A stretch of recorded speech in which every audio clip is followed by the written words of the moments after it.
following program is an exclusive Disruption Networks production. Hey, it's Adeline Van Dyke from Coldwell Banker Faith Properties in Utica. I always get asked, why do I love real estate? It's very simple. I love my clients. I love every single thing about helping them find or sell their home. Making sure the home is solid and ready for sale, or solid and ready for the buyer's inspection, to making sure that they're getting the best rate on their mortgage, making sure they're getting the best price on their house. You know, just everything involved in the sale is vital. My absolute favorite part of real estate is when a buyer walks into the house they're going to buy. I can feel it before they even know they're loving the house.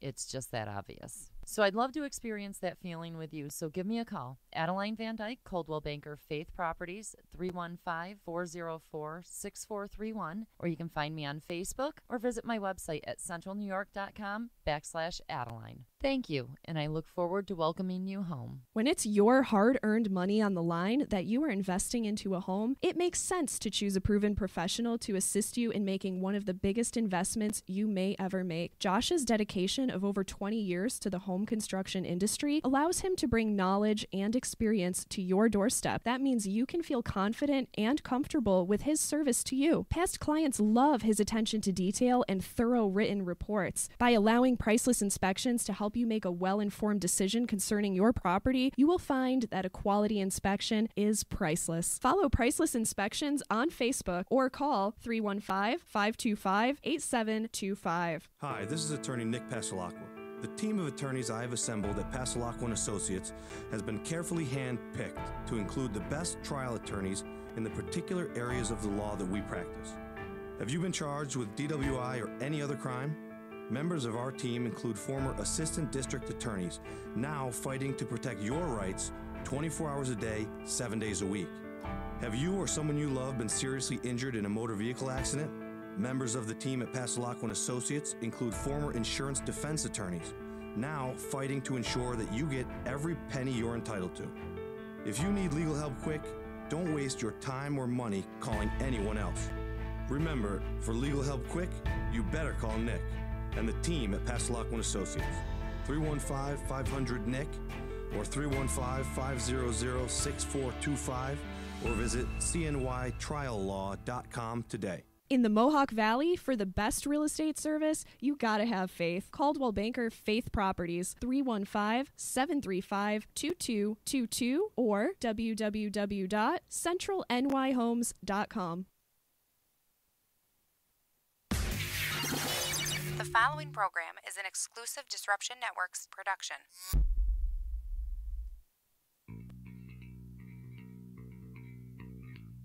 Welcome to the D-Line. Illegal contact! Number 51!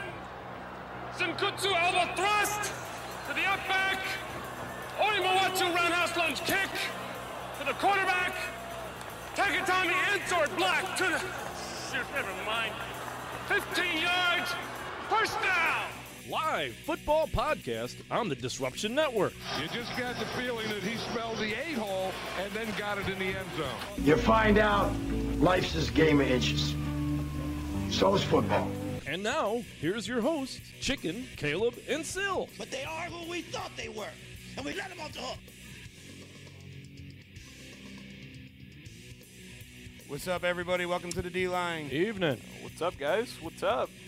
Another wild week of NFL moves, so we'll talk about tonight. Yeah, not too bad. Oh, my gosh. Man. We're going to pod this down a little bit. Oh, there we go. Not bad. Wow, It nice almost job, seemed like I Mike. knew what I was doing. Wow. There you are, Chicken. Before we get started, I want to buddy. give some love to some of our sponsors here. Priceless Inspection. When a good quality home inspection is priceless. Call Josh Amodio at 315-525-8725 for your next home inspection. In-depth detailed reports, thorough inspection, and pays attention to detail. Josh has been in the construction business his whole life and knows the importance of a good quality home inspection. Call Josh before you put your home on the market, looking to buy a home, or if you just want to update your home. Josh can do it all for you. Call him today, 315-525-8725. You know, he was out there Saturday for the St. Patty's Day parade. Always repping. He actually did my home inspection, too, at my house. Did he now? Yeah, it was really Nice. good, man. I mean, it was money. You know what he does, too? When he does the home inspections, he takes his time. He goes with you, shows you everything.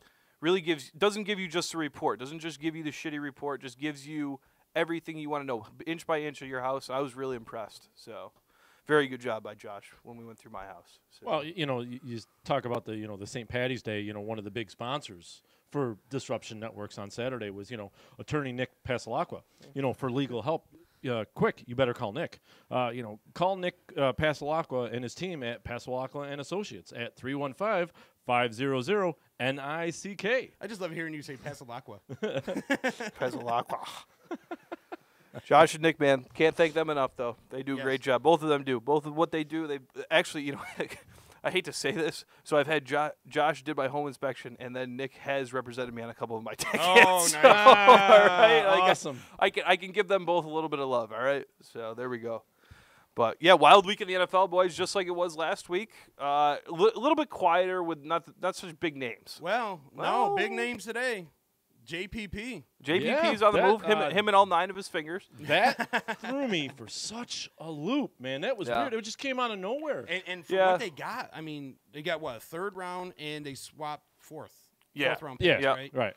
Which is about right. For a perennial all-star? Yeah, but he's on his way. I mean, he's moving south a little bit. He didn't fit in New York, so you get what you get for him. You get a return. That's what they want. It's if you go to camp, you're not going to get that return. You're probably just going to have to release him. And they get cap space relief. Yeah, exactly. $12.5 million. The Giants did. Not too shabby. And they needed it. Right. Too. We had talked about that last week after that. So we said last week after the Soldier signing, they were done. They had nothing. They had no more room to really make any sort of move or anything like that. So they open up a little bit. Maybe go get a compliment on defense, help out with D. So I like the move. I like it. I just figured they could get a little bit more for a guy like JPP. Sure. You know what I mean? Sure. I didn't even know he was on the market. You know what I mean? I had no idea. I figured he was solid there. Is one of those staples for the Giants. Sure. I didn't either. I didn't realize he was either, but it does, when you see a coaching regime change like we saw in New York, you do see kind of guys moving in and out at a much quicker pace. I mean, look at Oakland. John Gruden just traded his fullback because he really doesn't use one in his offense this past week. That was kind of a quiet trade. Traded the Raiders fullback. He's just not a big user of that. Still, you said it too. I mean, it's just the new defensive scheme in New York really might not fit JPP that well. So. Yeah, that's the thing. They're going from 4-3 to 3-4 now. Right. So he's not going to fit. Yeah.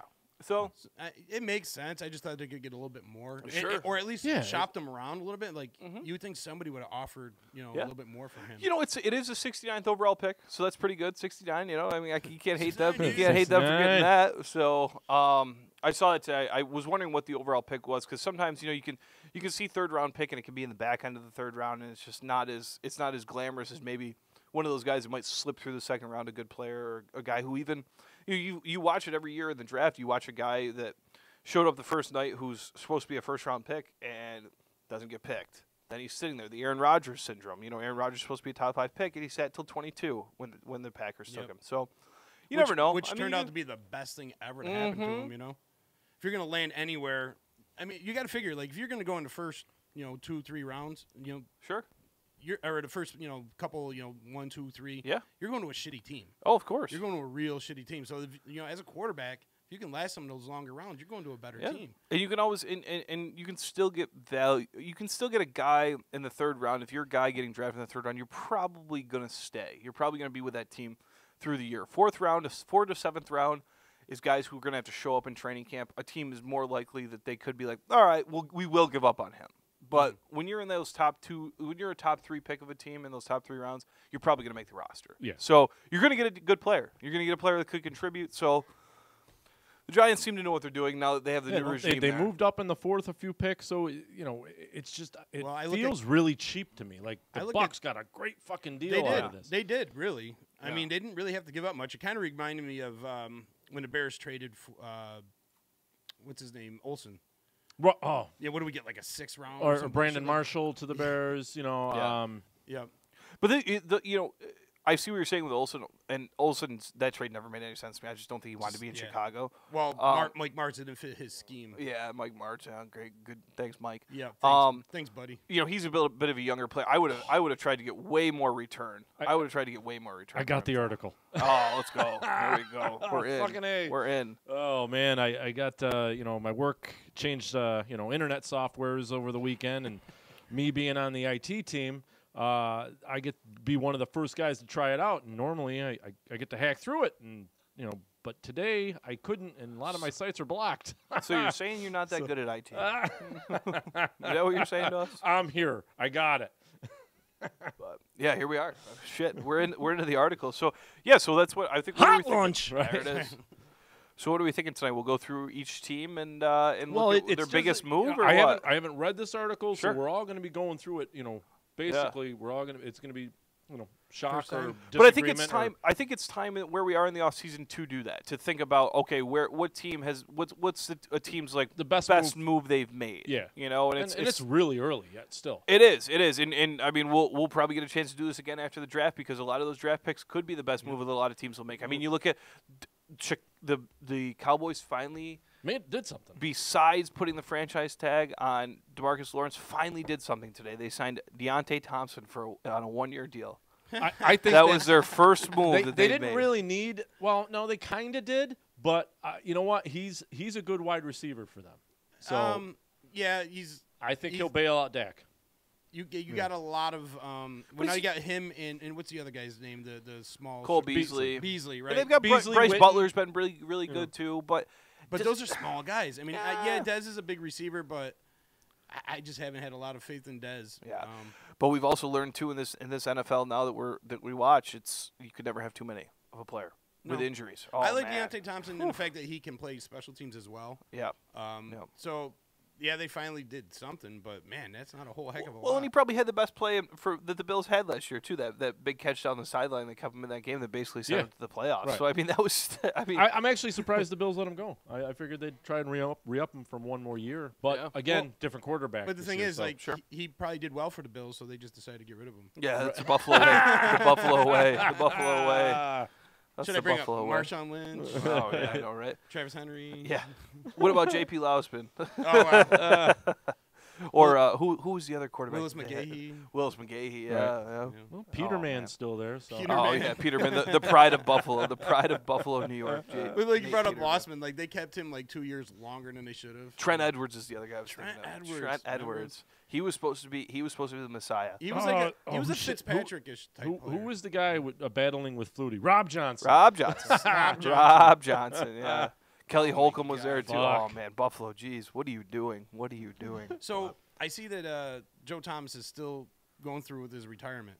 Yeah. And I'm like... Yeah, they gave him a fishing pole. I really, really thought that he would have reconsidered with all this new talent coming in. Yeah. And, you got for the first time, the Browns are really looking like they can do something. Right. You would think he would want to come back for one more, be a part of it. Well, I think he's set in his decision, and you also saw the fact that they last week signed they signed a new center, Russell Bodine, and they signed a new tackle to replace him in Donald Stevenson, who are both serviceable veterans. They've both been really good on the other teams that they've played for. So I think they kind of said, Joe, you got to make your decision. You got to stick with it. You can't come back. I mean, this is it. It's as much as we would love to have you back, this is it, Joe. And maybe he didn't want to put in the work. I mean, you're coming off that injury, that's all year-round rehab just to try and make the first game. Sure. And a lot. So our boy Sean Gaffney's checking in from the baseline, saying Giants are going. He thinks Giants are going Nick Chubb at number 2 now. Yeah. Oh yeah. Why are we assuming that the Browns are definitely taking is Bradley's nickname Nick? Saquon Barkley? Yeah, you got to go Saquon Barkley. If you're the Browns, you definitely got to go Saquon. Well, that's the thing. I'm hearing they're going Sheldon. So nah, you gotta go. See, Barkley. that's what I don't get. Yeah, I agree with you. You'd be a fool if you don't. I really think I'm going to be honest with you guys. After the Jets move, I think that the Bills are going to go up and get to 1. I think the Bills are going to go up and go to 1 and get their quarterback. I think they see what the Jets are doing. I think they're going to go up to 1. They're going to get their quarterback. Cleveland's at 4. And if you look at the way it could shake down, if you think about this, right? the Colts, yes, the Colts are gone, right? So you've got now your top 4 is the Browns, Giants, Jets, Browns. Okay, so if the Giants maybe were to come up, or the Bills were maybe to come up to 1, if they wowed the Browns with something, maybe all those first round picks and their seconds and stuff like that to get their quarterback, to get their guy, right? Because the Bills have so many picks from other teams, it would cost them only one of their first round picks. All the other picks they've acquired through trade, right? Bills go up to 1, get their quarterback.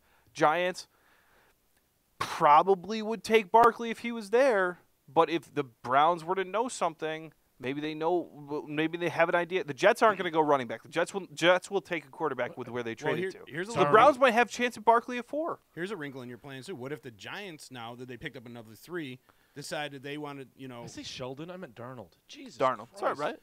That's why. What if the Giants asshole. trade down? Yeah, because now they got more holes. I could plug. see the Giants going back too. If the Bills wanted to come up there and go to 2, because you figure that wherever Cleveland is, they're going to position themselves to draft Saquon Barkley. Right. He makes the most sense there. I feel like he's their guy. Okay, so if the Giants, let's say, so you think the Jets will make the play for if the Giants trade down, or do you think it'll be the Bills? The Jets and Bills will both, if they both trade up. Because the Jets already did, and I think the Browns will too. Jets are at 3. They're stuck. They're going quarterback. Those teams are you trade up to go quarterback. As much as I'd love the Jets to go after Barkley because I like Teddy Bridgewater, you trade up there to get your franchise quarterback. You don't trade up. You don't mortgage the farm essentially to go up and get Saquon Barkley. I hate to say it. I think he's going to be a playmaker. I think he could be the next Zeke, to be honest with you. But you don't trade up to go and get him. You trade up to get that quarterback, that guy who's that difference maker. He could be the next Zeke. Really? He could be a one-hit wonder? Dude. But yeah, so it could be very interesting. I mean, it could be it's gonna be the Browns are the ones that's gonna make the moves, and if they want that running back, if they want that running back in Barkley at 1, they sit there, and I'd be great with that because that would mean Barkley 1. If the Giants really wanted running back, they go Chubb 2. That means the Jets would have their pick of quarterback at 3. They could pick their guy. So I'm good with it. I think getting rid of JPP says they're going Chubb for the Giants. I mean, and you know what the other thing is too is you open now you open wide up at 4. If 2 running backs go 1-2, so Barkley and Chubb, they go 1-2. Chubb's a D. Chubb is the running back at Georgia. Yeah, that running back. D end. Bradley Chubb. Oh. That's who he's talking about. Oh, I thought you were talking about Nick Chubb. About the running back. Yeah, I would pick the running back before I would pick the D end. Absolutely. Oh, really? They just got rid of one of their linemen. So, yeah, that does make a lot of sense. They have 0 running backs. He's the top-rated fucking player in the whole draft, You Bradley have Chubb. Saquon Barkley there, or you got this. Dude, you go running back. You go offense. Well, I'm even better. Giants. Yeah, I know. Even better. No. Giants have 0 running game, dude. Well, they did just and they sign have Jonathan 0 Stewart. defense. Who? They did, Who? and Paul Perkins, but who? You should get him a fucking wheelchair. They go Bradley Chubb. Barkley's not going to be there, even though Darnold is. I couldn't believe what I was hearing today about the Browns, that being their top choice. Yeah. I don't believe it. They got to go Barkley. If they really do. So I think it's going to be Barkley then Chubb. Then so you got the Jets to draft the first quarterback off the board. Okay, the Jets are now sitting pretty at 3.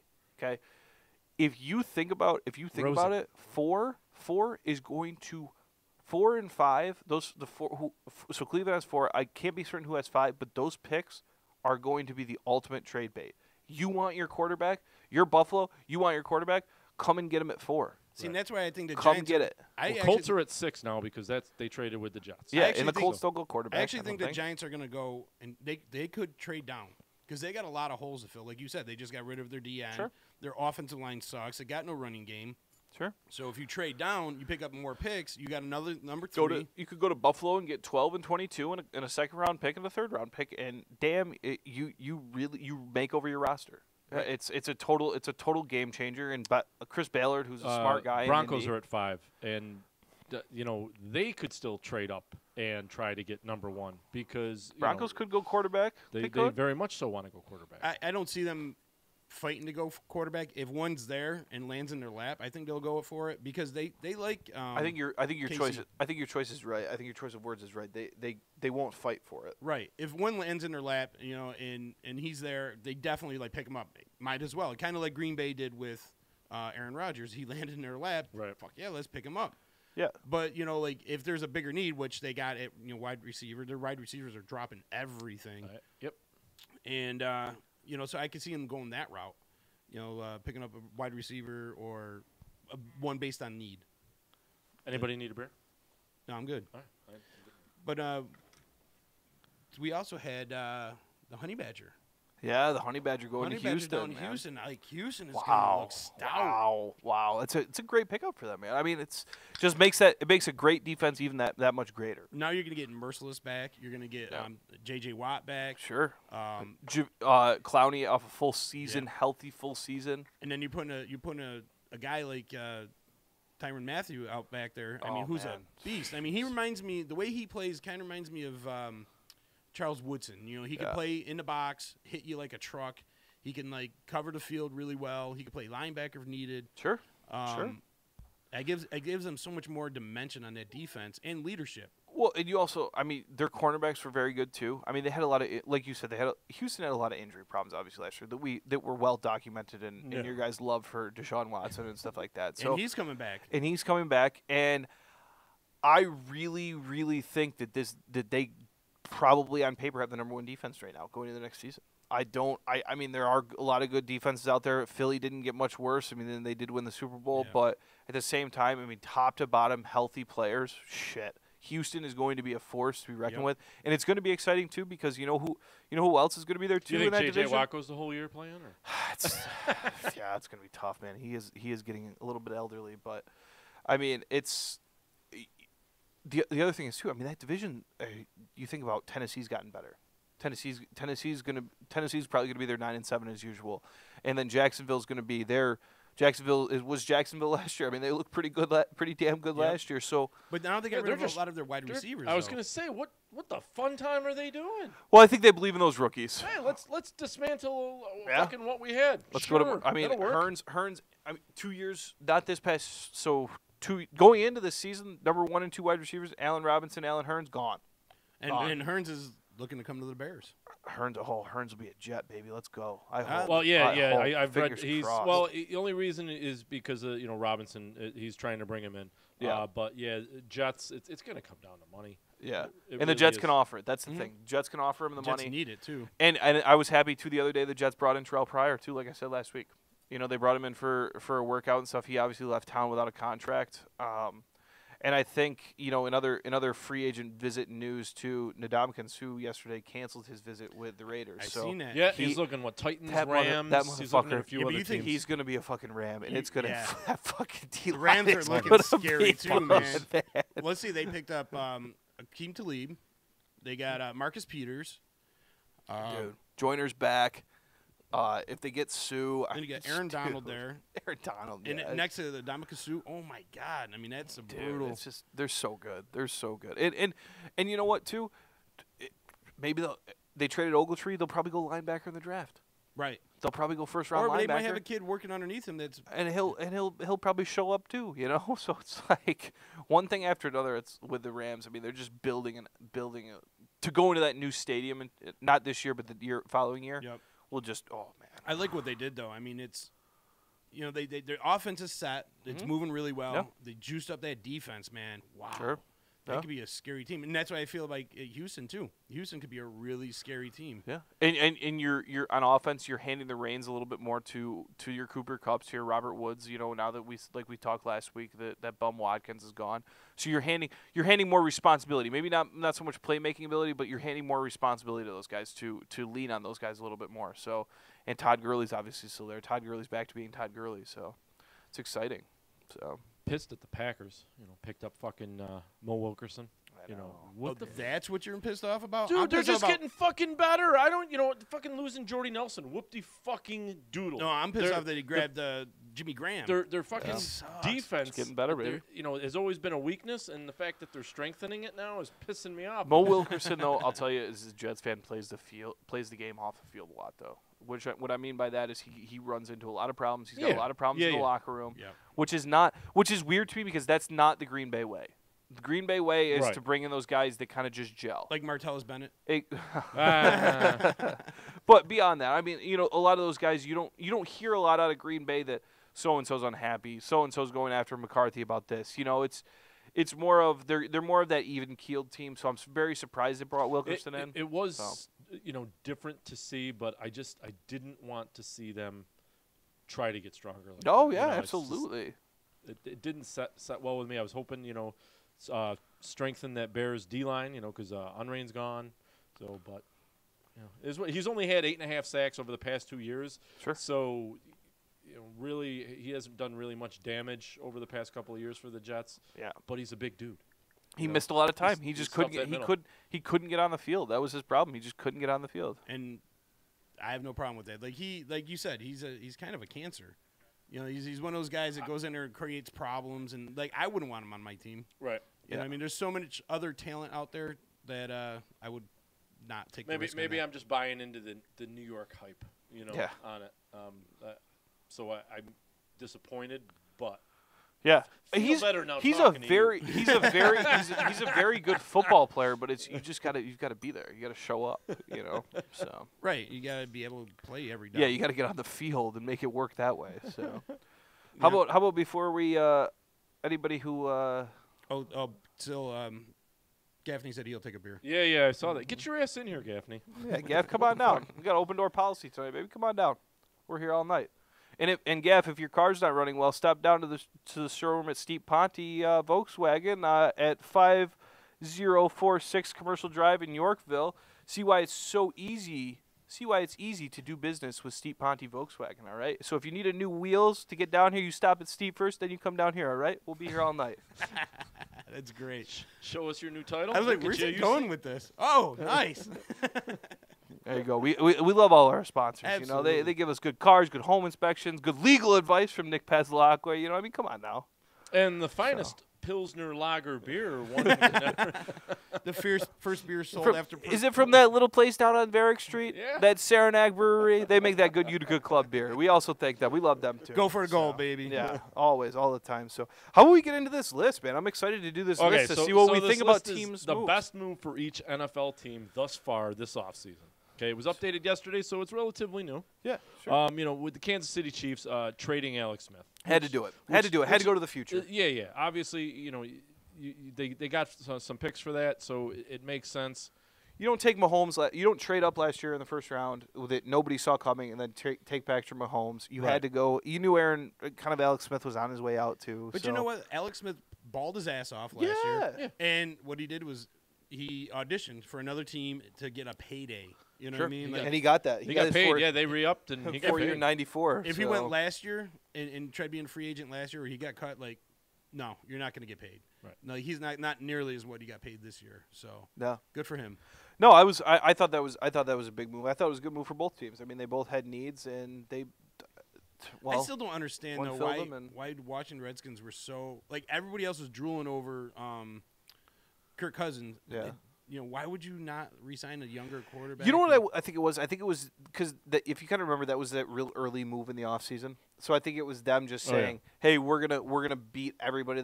Like you said, I would have re-signed Kirk Cousins probably too, but I think that relationship there was just so bad that they said, "Okay, we want a guy. We've evaluated. We like this guy. We've got to get on it first because that price from that day on, that price was only going to go." But then you ended up with nothing. It comes down to, if you keep doing the same thing over and over again and expecting a different result, it's not going to happen. That's what happened with Kirk Cousins. He's got him mediocre seasons the past 2 years under contract. But who was his talent though? What talent did he have around him? You know what I mean? Nobody's. I'm just trying to look at it. I agree with you. I'm trying to look at it from their point of view. Yeah. So their point of view is, all right, well, he hasn't changed anything. Let's bring in somebody else. Let's move on. So the fact that they were toying with signing him to a contract and trying trading him, fucking just crazy horse shit. Yeah. Yeah. So they yanked him around for a while, but I like the Alex Smith move. I like it for both teams. I mean, if you draft Mahomes, you've got to find out what he is. Yeah, so true. You don't go that high up to not know to give him another year behind Alex Smith, because what does that really do for you? What is that? I mean, yeah, you could have another good season, a good 9-7, 10-6 season, but the future is now, I guess, in Kansas City. And with Kansas City, and I'm going to kind of go against everything I said last week as far as, how shitty Sammy Watkins is, but I kind of feel like at Kansas City, he could have like a rebirth. Sure. And I also feel that because he doesn't have to be the number one. I mean, they still got Tariq Hill, and they got Kelsey, and they got a few other pieces. They got weapons there where he won't be the focus. Well, we talked about it. I was thinking about it too after the show last week. We talked about it last week too. Is you brought up in trade bait, which I kind of shot down, because I don't think he's trade bait, but a Deshaun Jackson. Does Sammy Watkins maybe profile a little bit closer to Deshaun Jackson than a lot of other guys do? Yeah, a little bit. Deshaun Jackson was a beast when he played. I know, but like what I'm saying, time in any history of Sammy Watkins has ever. I know. I understand what you're saying, but I'm saying in skill set wise, if he were to go under Andy Reid, in skill set wise, just pure tools wise, like what does he do? His hands, his how he runs and stuff like that. He profiles a little bit closer to Sammy Watkins or Deshaun Jackson. So that makes sense there. See, if you said Tariq Hill and Deshaun Jackson, I would say okay. Sure. I can see that. But smaller, he's not faster. But here's the thing. Here I guess is where I'm going with it. Like when I say like profiles a little closer is he looks a little bit more the part of Deshaun Jackson than if I were to try to compare him to Julio Jones. Oh yeah. You know what I'm saying? Smaller, faster. He profiles a little bit smaller, that smaller, faster, like not slot receiver, but could be a number one down the field threat. Maybe that's where he's going. Maybe that's what Andy Reid said. Like, I kind of see a little bit of him in there. Maybe 25% of me says, okay, that could be a Deshaun Jackson type player. So let's do it. So yeah, I see it. I don't hate that pick. Deshaun Jackson is a perfect comparison for Sammy Watkins. Watkins is going to spread that field. He's going to go downfield for you. Take the safety out of the play and open it up. Fucking fuck! I opened myself up for that one. Yeah, so did your mom. Giggity. He's going to make that offense better. Ken Mahomes, get it to him, or get it to the other players that Watkins opens up. We'll see. Small guy, big arm. But so we can all agree that trading Alex Smith was a good move for KC. Hold on. Gaffney just said. Zay Jones better call Nick Pasalacqua. He was about ready to jump out of the 30th store window. Oh, man. Jesus. Hold on. What do we got? You ever seen a grown man naked? You heard that story, right? What? Zay Jones was found naked. Oh, yeah. Oh, Jesus. Yeah, so, Sean, that was great. What were we just talking about? I think we Kansas were City. just wrapping up Casey. Okay, so the LA Chargers signing Casey Hayward to an extension. Cornerback. They got a good defense. No, their defense was soft last year. Well, they have Ingram and they got a fucking potent offense. Ingram and oh my God, who the frig is the other guy? They were Bosa. Bosa and Ingram. They were beasts last year, though, man. Those guys were sack machines. Right. Okay. But they still need somebody to hold down the fort in the passing game. So. I'm surprised with some of the defensive backs that came out. Tyrann Mathieu, Marcus Peters, some of these guys. I'm surprised. And Talib. Harry Peters. Yeah, Harry Peters. Talib. I'm surprised they didn't make more of a push for those guys. Yeah, I could see that. McCourty. I could see them. Could have seen them doing more. I think the Hayward signing is good. I don't know. It's how much room they really had to make a move, with big contracts. You also have to remember, too, in a year or two, Joey Bosa and Ingram are going to need those big contracts. So, you kind of got to start whittling away what you can't go out. It would have made sense to go wide receiver, but you can't go out and give Bears money to Allen Robinson. You can't do that if you're the Chargers. It doesn't make sense, especially with Keenan Allen's problems. So they definitely need another solid wide receiver, and they definitely need help on that defense as well. Sure. I'm just like they needed the help. So it was just a 3-year extension. Yeah. That he got. So it's not wasn't too bad. So he must have played under a 1-year deal last year to get that. I think they franchised him. So he played for his contract. What's up, bro? So you know what? If it was what? Oh, let me get back to the article. It was a 3-year, $30 million deal or whatever. That's about right for that guy. Jesus Christ! I lost my article. 3-year, $36 million deal. So he must have done decent enough to get that contract. They needed. He's 28. He's 28. Oh, so so it he's makes young. sense. For a cornerback, he's very young. Top 5 overall players in the NFL last Yeah, year. With graded him out on D. So I like the move. Could they have done more to get better? Well, could they have made that big splash to get better? Yeah. Well, that's the thing. The recent Matthews didn't get released till recently. I don't know the timeline when he got signed. So maybe they did it early. But then there was Devin McCourty was out there. Who else was out there for Breland? There's a few other out there that you would think they would bring in for secondary help. Tremaine Johnson, who the Jets signed. You know where I could see them going would be a nice 1-year pillow type contract is Jordan Matthews as a wide receiver. He's still out there. He's still available. He's that type that hey, maybe you bring him in, you play him in a third wide receiver type role, and maybe he kind of resurrects his career with those younger guys like Tyrell Williams that they have and stuff like that, and Keenan Allen. I think he makes sense there, but they also got to start looking at replacing Antonio Gates. Well, I think they did that already. Hunter Henry's the guy. Yeah. Yeah, I like Hunter Henry. I think I think they believe in him. So I mean, he played. Hunter Henry was kind of the guy last year. Antonio Gates kind of really trailed off last year. I was very, I'm glad you bring that up. I was very surprised that Antonio Gates didn't retire. I thought it was kind of it. Yeah, that's right. He just got released. Yeah, that's it. Yeah, I was very surprised he didn't just go out on his terms. I would hate to see him get released and then just fade off. Yeah, but you know what? He's somebody who needs that farewell tour. But a guy like him, though, you can go like Antonio Gonzalez or Tony Gonzalez. Yeah. Sorry.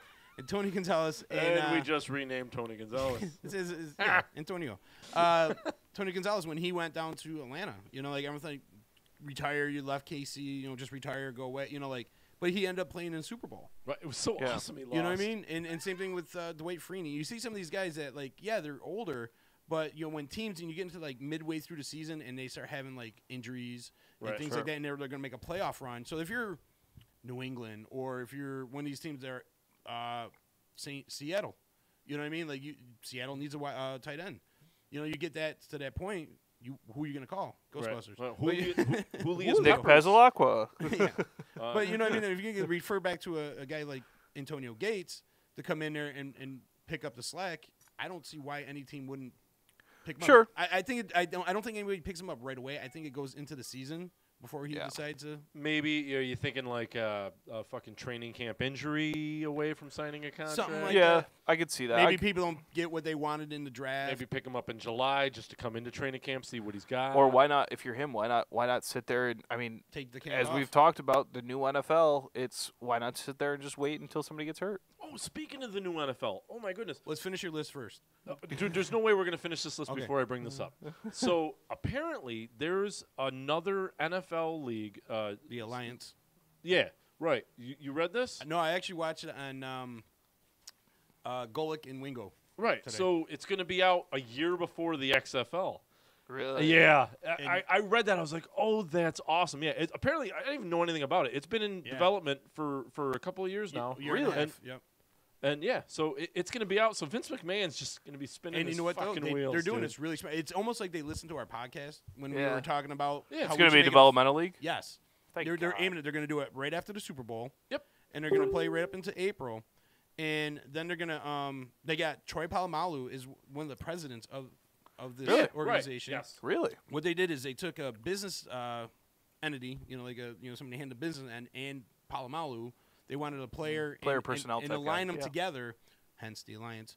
So that's not just there's no commissioner. Sounds like it's from Marvel. There's no union. There's none of that stuff. They wanted they didn't want to bring the fans and the ownership back together again. How many teams?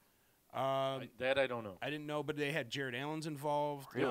See, I could see this being like the type of league that kind of works with like an NBC Sports network. Because NBC Sports, you always like or ESPN, the Ocho. Well, not even. You know what? You know what the thing. You know what the thing though about ESPN is like they show a lot of dull shit. Like if you go over to like NBC Sports, like they had the darts Olympics. Needs a place. Yeah, Yo, you I know what like I'm my- saying? Fuck that. I like watching my poker.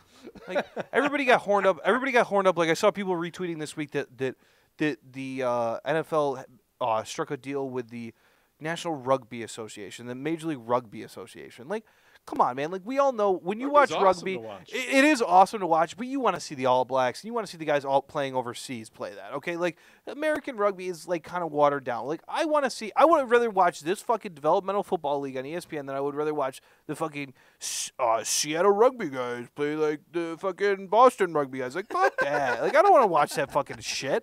I'm not sure if it was the voice or the arms that got me. Like yeah, here we go. Like we're gonna watch rugby. Like guys, yeah, exactly. Like I'd like to go out after watching Ryan Nassib play 4 years at Syracuse. I'd like to watch him go out and play in a developmental league. That was fucking. I don't want to go abysmal. Like I went to school with guys. I went to fucking school with fucking pieces of shit that played rugby. Like who gives a fuck about them? Like they were really the college I went to was national champions in rugby. Like, and you know how many people gave a fuck? That's how many.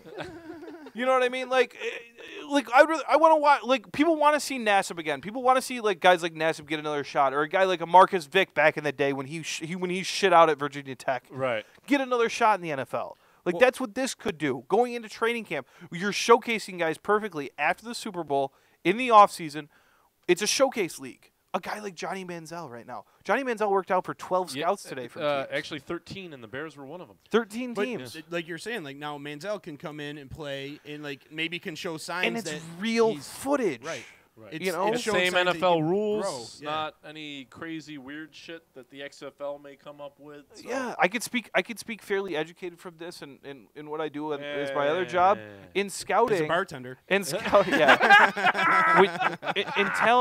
In talent evaluation, you don't want to see a guy go out and throw a pro day like Darnold waited till it rained the other day to throw his pro day at USC. No, you want to go out and see him in game. I don't care if it's against a little bit lesser of an opponent. Right. It's still how you react in a game against live opponents. And some of these guys, though, too, like, you know, when they come into the league, if they're undrafted free agents or if they're on the cusp of the team, the bubble, you know, these bubble players, and they can go into a developmental league like this and learn to take charge of guys that are on maybe equal playing field instead of, like, you're backing up, you know, Tom Brady. Yeah, you know, for 4 years. Like, right. You're never going to see the field. Yeah. So Ryan Nassib. Kurt, or what's his name? Painter? New York Giant. Yeah. What's his name? Kurt Painter or whatever his name is? Or Yeah, Curtis Painter. Yeah, Curtis Painter, who yeah. ended up being the starting quarterback when Manning went down. And he was terrible. Yeah, he was But if you awful. could send him to a developmental league and have him play and have him be a leader again and lead a team. Hey, we know, like, you know, you see something like feel this you, bro. coming. Feel me? And also, and like I said, and I know you guys were very against this, but it also speak gives a for me. guy it also gives a guy a chance too who might be coming off injury to go and develop to rehab a little bit. A guy who I wouldn't do it for no. rehab, not- What I'm saying is a free agent player, If- a again, free it's happening agent after player, the a season. free agent player So who it- got hurt that year, who might not get a contract next season. I know you guys are so against against rehab. Like a guy like, let's say, like Reggie Bush. Okay. Who got hurt and just got let go because he's deemed too Yeah. old. Yeah. So he might want to come in the league and say, I'm not too old. Watch what I can still do. Or a guy who was on a 1-year contract, got hurt, blew his ACL all season, and comes back, and at the end of the season is a free agent. And now, look, if you just blew your ACL, and I'm a talent evaluator. I wish I was an ACL. Yeah, exactly. if that just went, and I'm a talent evaluator. Giggity. I want to see you fucking do it on the field. I don't really give a fuck how fast you can run. It doesn't matter to me. When there's no defense on the field, I don't give a fuck. I don't care if it's the shittiest defense. I would rather see a guy come to Utica, New York, and play against. Sure, you would rather see a guy and come. play against fucking Proctor High School in a rehab game. Than I'd rather see him fucking running fucking drills on the sidelines And with again, no defense. I would like to see them do this in other towns besides New York, Detroit, places that already have sports teams. Like bring it to Portland. Rochester. Portland's got teams. You know what I mean? Well, But you said with other teams, so I just figured you meant not football teams, but they have like a basketball team. Well, Put a you football could team. too, but just like some of these smaller towns, like you said, Rochester, We Albany, know what Utica. a pro sports team can do to Albuquerque. rejuvenate an area. I mean, look at what the Comets have done in Utica, New York. Chattanooga or something. They sell out they sell out fucking games in a snowstorm in this city. The Comets do. If you bring a professional team back and you market it the right way, and it's handled the right way in a professional league, and you bring in even one face, people will go out and see one face. If you told me that the Utica Alliance team, the new Utica Alliance team, signed Johnny Manziel, I would be the fucking first one at the fucking ballpark that day to see him play. I hate to say it. You? I'm booing the shit out of him. Fuck yeah. You can boo him. You can boo him, but you damn right your I'm ass doing will, it from my seat. Your ass will be in the fucking seat. Your ass will be in the seat, and you might, and still, you got the little Have ones. a drink, Johnny. You've got the little ones too. You know the little ones are going to the game, and you're spending money on merchandise, food. It's an experience. And That's the way it is. Bring it somewhere where it makes sense to go. Don't bring it to fucking Buffalo. Hot nachos. Don't bring it to fucking Buffalo. But just like the Comets, you got guys people want to go see where like maybe this guy can make it to the pros. Maybe he's already in the pros and they're just developing him. Right. Like people want to see that and like get his autograph because this organization is trying to be real fan friendly. Yeah. They want to bring the fan experience, like where the owner could be sitting right next to somebody in the box seat. Sure. They're going to make like right along the 20-yard line. I think they said between 20 and 40, like $30. Yeah. Nice. So it's going to be affordable. Well, and the other thing too is you see in just in our community That means low signing contracts for players. If they're not making money. But do you want that chance? And you give that chance. You take that chance to get back. Oh yeah, no, that's you what know those what I guys are mean. gonna Like do, that's what I'm because saying. So the next level up is the payday. But here's the thing too: is they're taking an almost podcast approach to their advertising and marketing. They're not doing. They're trying to do away with regular commercials and do it within the confines of the game. Kind of like we were just doing live reads. They're going to do something very similar to that. And as long as they don't get players involved reading a fucking card out. Dude, they're not going to do that. It's fucking retarded. What they're going to do, they're going to do it within the confines of the game, so that keeps the game flowing. So you don't have to take these TV timeout bullshit things. Right. So it keeps the game moving. So we can get through a game in about 2.5 hours. Then I mean, when it comes down to local semi-pro football, it 2.5 hours is a game. And they're ending the season by April, so these guys that do well can get picked up by a pro team and hit training camp and all that stuff. So we're looking at like a 10-game season, close to it, probably 8. I don't know. Guys are going to be signed during the free agent time, so it gives you a chance to, hey, we pick up Johnny Manziel's in a city. Johnny Manziel gets signed. Okay, well now we've got to replace his spot on the roster. Let's bring another quarterback in. Right. So you've got guys. It's a constant flow of bringing that new player who might not have gotten that chance to come in and play in that and league. some of these kids that like maybe never had a chance to go to college. We've seen it in the leagues that we've coached in and played in. There's just guys out there. You're like, man, this kid's got a ton of talent. He just wasn't a college. He never ended up going to school or whatever. Well, yeah, family comes first, man. And you give them support your kids. You give them a chance to get out there and play ball in front of their kids again. And even if they make it as a local hero, that's awesome. They get that feel of playing football again. But you never know, man. There might be a Papelli out there. I think it could be very exciting because of that fact. Guys aren't playing to maintain a paycheck; they're playing for the paycheck to get that payday. And I think like putting it in smaller towns, smaller cities like that, you get like you said, you can pack the house quicker. Sure. You get more fan recognition. Like these guys in the comments, man, they're like local heroes. Yeah. They walk in, everybody you see knows Darren them. Archibald out in the community, or other guys that are on the team.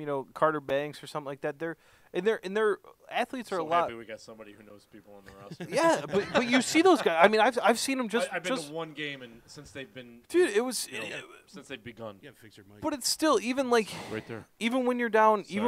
when you're down on Varick Street or you're out, eating at one of the local restaurants and stuff, you occasionally see these guys and you kind of can identify who they are. I mean, that's a big thing in this community. A lot of people take note to that. And you bring in guys like that. I mean, you go to like New York City for a team like that, they're not going to be recognizable. People aren't going to care. I mean, you got what 5-6 different sports teams in New York City. Yeah. You know what I mean? Like, stay out of big cities. I get it. There's more population, but I think you get a better result out of smaller home response. Yes, absolutely. Yeah. Like we were talking earlier. Like you bring it down to like Georgia and Alabama. I mean, those are big football schools, but there's no professional teams out there. I think you put like a little pro team like that in some of these school towns. Fuck yeah. Yeah, you'll get a Dude, huge blow up. Guys, That's the thing. Some people when it comes to minor league sports, they don't or in developmental sports, they don't. It's not that you have to know everybody on the team, but you still know that guy has a shot. That guy has a shot of getting back. Like this guy, especially if they can show some promotion to the next level. If they can show, hey, first year we had 50 guys signed NFL deals. Oh fuck yeah! Oh fuck, that's the best news that you could hear. And what I love about it is they're bringing in like not just NFL players, but like some future Hall of Famers. I mean, Troy Polamalu and Jared Allen are probably going to end up in the Hall of Fame as well as Hines Ward, right? Who's a part of this as well. I mean, you're looking at 3 Hall of Famers potentially right there. Hines Ward is kind of a bubble guy, but I think I'm looking more forward to this than I am the XFL. Oh, absolutely. XFL just seems like a joke to me, and like now that this is especially I was pumped for the XFL. Now I'm more pumped for this. I was not pumped for the XFL because I just wanted another league. I seen how they screwed that up so much. Yeah. This here, like I said, I watched it today actually on Wingo and Golick and Wingo. All right. See, I read an article which I like way better than Mike Greenberg. Like I like Trey Wingo way better. Right. But no, they actually had the partner of Troy Polamalu, so he's the business end of it. I forgot his name now, but I'll show you the business end. He gave all the instruction, and like they want to work with the NFL. They want to develop these these players for the NFL. He's not being foolish and saying like he wants to compete against the NFL. Yeah, no, he wants to be part. He wants to be a part of it. They want to work together and bring the NFL back on a smaller scale to the fans. Right. And I love the idea. I think this is great. This is exactly what we were talking about before when we were talking about the XFL. And you could have a draft from that league, instead of farm teams, because there's probably not going to be 32 fucking teams in this league. There's probably going to be like 8 to 10 tops. Until it grows. Right. You got to stroke it. Giggity. Right. So they could do a draft, going into the next season. Yeah, I mean, they got to figure out like if they are. Well, some of these guys may actually still be on a team. I don't know how they're going to treat it. Are they going to treat them like free agents, so they can do a draft? I don't know. Let them work that shit out. But it just opens another avenue, and I like that. I like it. Competition's awesome. You get these guys that are like maybe undrafted free agents, or they got taken in later rounds. They'll never see the field, and it gives them a chance to actually get out there and play, and then you can develop them. What I mean? Teach them like NFL plays, NFL, against equal talent too. Yeah. Yeah. Well, I think you'll see a lot of coaches, a lot of former coaches and Scouts. Celebrities in that way, and scouts and front office staff and stuff like that. I think they'll be involved in this too. Speaking of, John Fox just got hired to something. I didn't read the article, but I didn't really care. But he might be one of the coaches on this league for all I know. That's the other thing. Like coaches that fired head coaches could end up. Yeah, like a Jack Del Rio or somebody out there who like a player. Let's say Brian Urlacher or Ray Lewis want to get into the coaching. Right. They could cut their teeth in this league. Do well instead of going the whole college route and whatever. Maybe they cut their teeth in this league and do it. Well, it offers, and two, it's going to offer a lot of those college coaches that are at lower level colleges that chance too. Hey, this is that chance to get out there and really try, to sink your teeth in the NFL lifestyle. I mean, I have a friend who's a college football coach in West Virginia, and he's at a D3 school. He's a very good coach. 2 of his teams have gone very, very far in the NCAA tournament. He's an offensive line coach, but I mean, for him, he'd jump at the chance for somebody like that. See, now I wonder how this would work if, let's say, you get a guy like Josh Gordon who got suspended for a year or whatever. Would he be allowed to play in something like this? Well, I would imagine it's not. So basically, or is it under his contract? That comes down to the collective bargaining he's under agreement. contract. Yeah, you can't.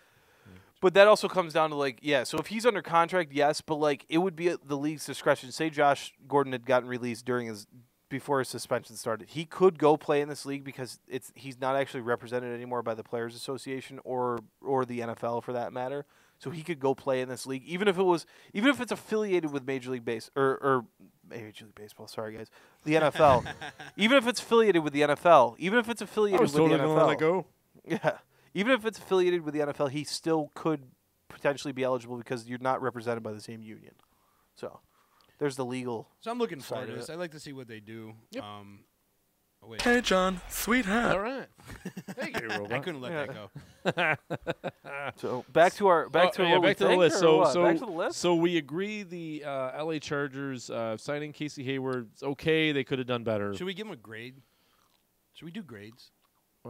The Singers were only 2 in, so trading Alex Smith, I'll give it a B+. Yeah, I'll give it a B. I give it a C.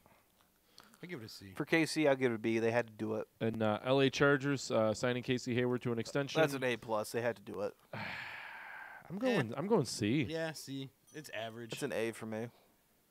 All right, so Oakland Raiders signing Rashawn Melvin. Cornerback, they needed help at corner. They lost DJ Half-Heart Hayden. But, I mean... It's a 1-year, $6.5 million deal. It's a filler deal. It's kind of a show-me contract, obviously. So I don't hate it. I mean, for me, maybe if you really wanted to make that splash, I think it's John Gruden trying to be the fucking guru of reinventing the wheel, because that's what John Gruden is. Like, oh, if I find some new way to do this, like everybody will think I'm a god. Right. Like, cool. He is trying to make his name there. But they'd pick up Jordy Nelson. Yeah. Which I think is a good pickup. Yeah, I mean, that's a good pickup. Kind of old. I mean, Jordy Nelson kicks our ass every time. I know, he but it's Aaron Rodgers, man. But now you got Derek Carr. Derek Carr is the next up and coming elite quarterback. I wouldn't even say up and coming. He's good. He's right. He's not elite, but he's good. He's good. That's what I'm saying. He's up and coming. He's only 3 years in the league now. Yeah. I also didn't think that roster really needed much help. I would have if I was Oakland, instead of that deal being my top deal, I would have gone out and gotten like Eric Ebron. I think that would have made more sense. Instantly, Nelson's your top wide receiver. I would move Amari Cooper to the second. You know, like I don't know about that. Amari Cooper is kind of that number 1 receiver for them. I don't know. They did need help. I mean, they were letting up 101.8 quarterback rating this past season. So they did need help. They needed secondary help. Yeah. So I'm gonna go C+ on this one. Well, who else did they pick up? Did they pick up any? Not really. Maybe a B-. B-. They picked up Doug Martin. But Doug Martin's, if he can stay healthy and he can stay right, I mean, that's a good pickup. It's a pretty good backfield. Especially, Martin and Marshawn. It's a pretty good backfield. Yeah, it really is. I mean, so in that 5 years ago, yeah. if Doug Martin could be half of what he was, sure. When you got Marshawn Lynch there pounding the ball and getting it right up the middle, giggity. Mom pounded my balls. So I'd have to give him a B+. Yeah, I mean, I'm going B- on this. I feel like they've helped themselves. They need a little more help on defense, that's for sure. Yeah, they definitely got to look more. As far as the top move, I'm like mood on it. Like it's a C for me. As far as everything else they've done, like I'll go B-, I guess. Like I'm not blown away. Like I think they could have gotten better in a lot. Well, of places. we're just rating the move. The current move, one move. Yes, then I'm gonna go C. I mean that's a move. That's how you're doing me. Just one move. Yeah, just that move. Just what they think is the best move. The thing they did. Oh, I thought you were talking about like the multiple. No, signings. what they've done. No, we're just rating this article. This article's saying that this is each team's best move. So we're here to debate it. Oh, I thought you meant like who helped themselves the C. most. That's what That's a whole other fucking article. C-. Oh, I thought we were going by the whole. I thought there was more guys out there they could have gotten that would have made more of an impact. Yeah. But I think the Raiders' impact year is next year. When because 2 years Gruden they moved to Vegas. They moved to Vegas. Gruden gets more of the roster I think he wants. Man, they're gonna go hard next year. He's in year 2 of the 10-year I know. deal. I want to see what happens on Ballers. Yeah. Have they announced yet who's gonna be the Hard Knocks team yet? I don't. I think I remember seeing it, but I'll look it up. I'm not sure because I could see that would be. I want to say Tampa Bay again, but I don't remember. No, they wanted somebody new. I remember they were saying it had to be one. Bears were one of the choices, but it wasn't the Bears. It was somebody else. Let's see here, gentlemen. 6 teams still eligible. They haven't decided yet. All right, good. All right, so next, Denver Broncos signing Case Keenum. I give that I give that an A-. Yeah, A-, B+. And that's not because I'm a Case fan. KC. For the value that they got him for, or for the money they got him for, like I don't mind it. It's hard for me to buy it. He is definitely an upgrade over what they had. Correct. He is an upgrade if he plays the same way he did play last year. Correct. Well, that's If what he I've plays, if Casey like you Keenum did 2 years ago regresses, Yeah, but even 2 years ago, Shit. he wasn't that bad. He just had He no talent around him. Yeah, he had Jeff Fisher. Because look at Jeff Goff. I mean, he had nobody to throw to, and then they went out and got a whole slew of wide receivers. I mean, that receiver core was all brand new. yeah, I mean, Woods, Watkins, Kupp, all those guys are pretty much brand new. Right. yeah. I don't know. I mean, I like Keenum signing. Keenum signing for me is a B. Like I'm not going wild for it. I'm hoping that they don't miss. I hope they still try to building off of what they've done. Here's the thing: is like Adam Thielen, right? Everyone's like, "Oh, Adam Thielen, like." But it was because of Case Keenum that he came about. I mean, he wasn't. Yeah, you didn't know the fucking guy. Right. So you're saying he might save Emmanuel Sanders' career? He very well could. Yeah. He very well could. I mean, because when you got a bunch of young quarterbacks that you just have a carousel of quarterbacks. Now you can go into training camp with your definitive number one. I mean, because even going into training camp, they was Paxton Lynch, Right, Trevor yeah, Siemian, right? Yeah. Then so you're back and forth.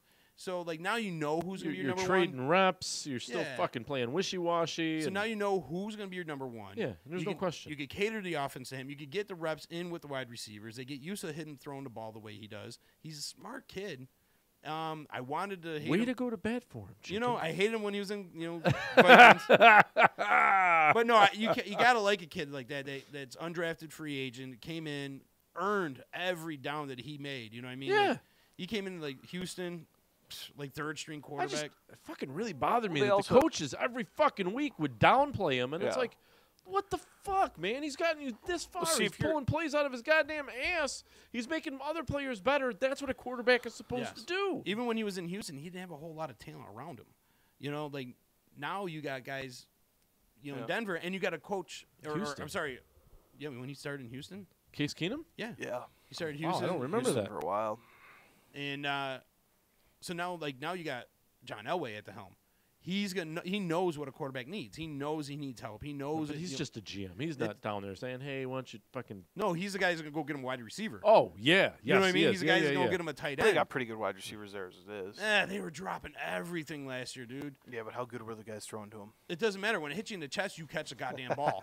I'm watching these guys drop easy passes. I'm like, I felt bad for Trevor Siemian because I'm watching him throw the ball and they're bouncing off their chest, bouncing right off their hands. I'm like, you got to bail out your young quarterbacks. Yeah. And not having anybody there that can to bail them out. I've gone from a B to a B plus on the Keenum deal because there's an opt out after the first year. So they're not. They can tied get in. out of it. So, after the so first year. yeah, I stick with my A minus then.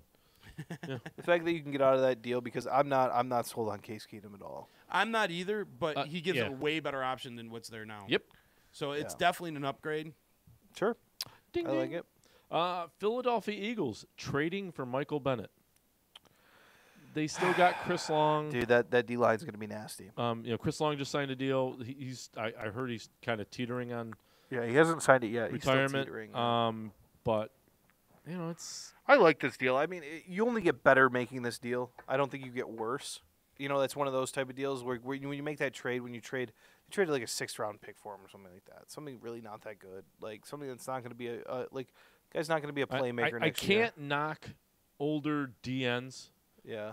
Julius Peppers. Yeah. That's all I got to Chris say. Long. Reggie White, Chris Long. It's just so, You're not going to have them very long. old DNs seem to get DNs seem to get better with age.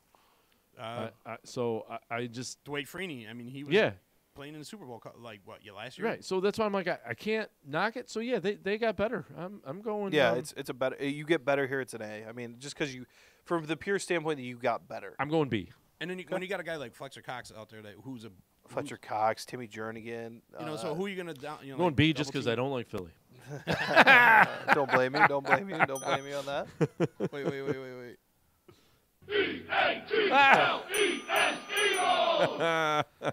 Yep, there they are. Who's Super next on Bowl the list? champs. We got Dallas Cowboys placing the franchise tag on DeMarcus Lawrence. You had to. Probably the best thing they did. Yeah, you had to do that. Yeah, but You had to do I that. get it. But you didn't make yourself any better. No, You you made stayed yourself the same. Yeah, you which stayed the was not same. that great. You didn't go out and get anybody. You didn't turn your team around. You didn't revolutionize anything in any way. It's just it's a I guess it You would be like needed a to do it? static move. You know what I Yeah. mean? You needed to do it. But here's my question too. what problem are you going to run into next year? Are you Right. going to tag him again? Right. For an even higher dollar amount? At that point, you're probably going to give this guy almost $40 million for 2 seasons of playing for But him. he only really had one big season, Yeah. and that was last year. Yeah. Before that, he had a hard time keeping on the field. And Yeah. I believe he had some trouble, didn't he? He did. Yep. He had some rest. So But putting a franchise tag on him makes sense. I mean, you could always, in the middle of the season, offer him a contract. yeah. You know? But I want a guy like that. Like, prove it to me. Prove me you're more than a one-hit wonder. So I agree with putting a franchise tag on him. It's not a bad. It's a move you had to do. Yeah, it's a move you had to make. If you let that go to the open market, holy fuck, there would be a bidding war and a half. Just because you said he had one really really dominant year where he was almost a player of the That's year. all it takes basically. in the NFL. Yeah, you man, know?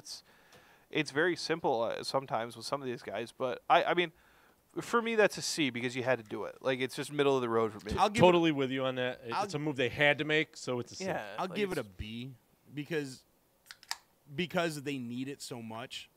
You know, like need it bad. they had to do it. I'd give it a B, but Yeah. yeah, I'm not thrilled. Yeah, I mean, I haven't been. I don't think any Cowboys fan can be thrilled with what they've done this offseason. But it's what they did to themselves.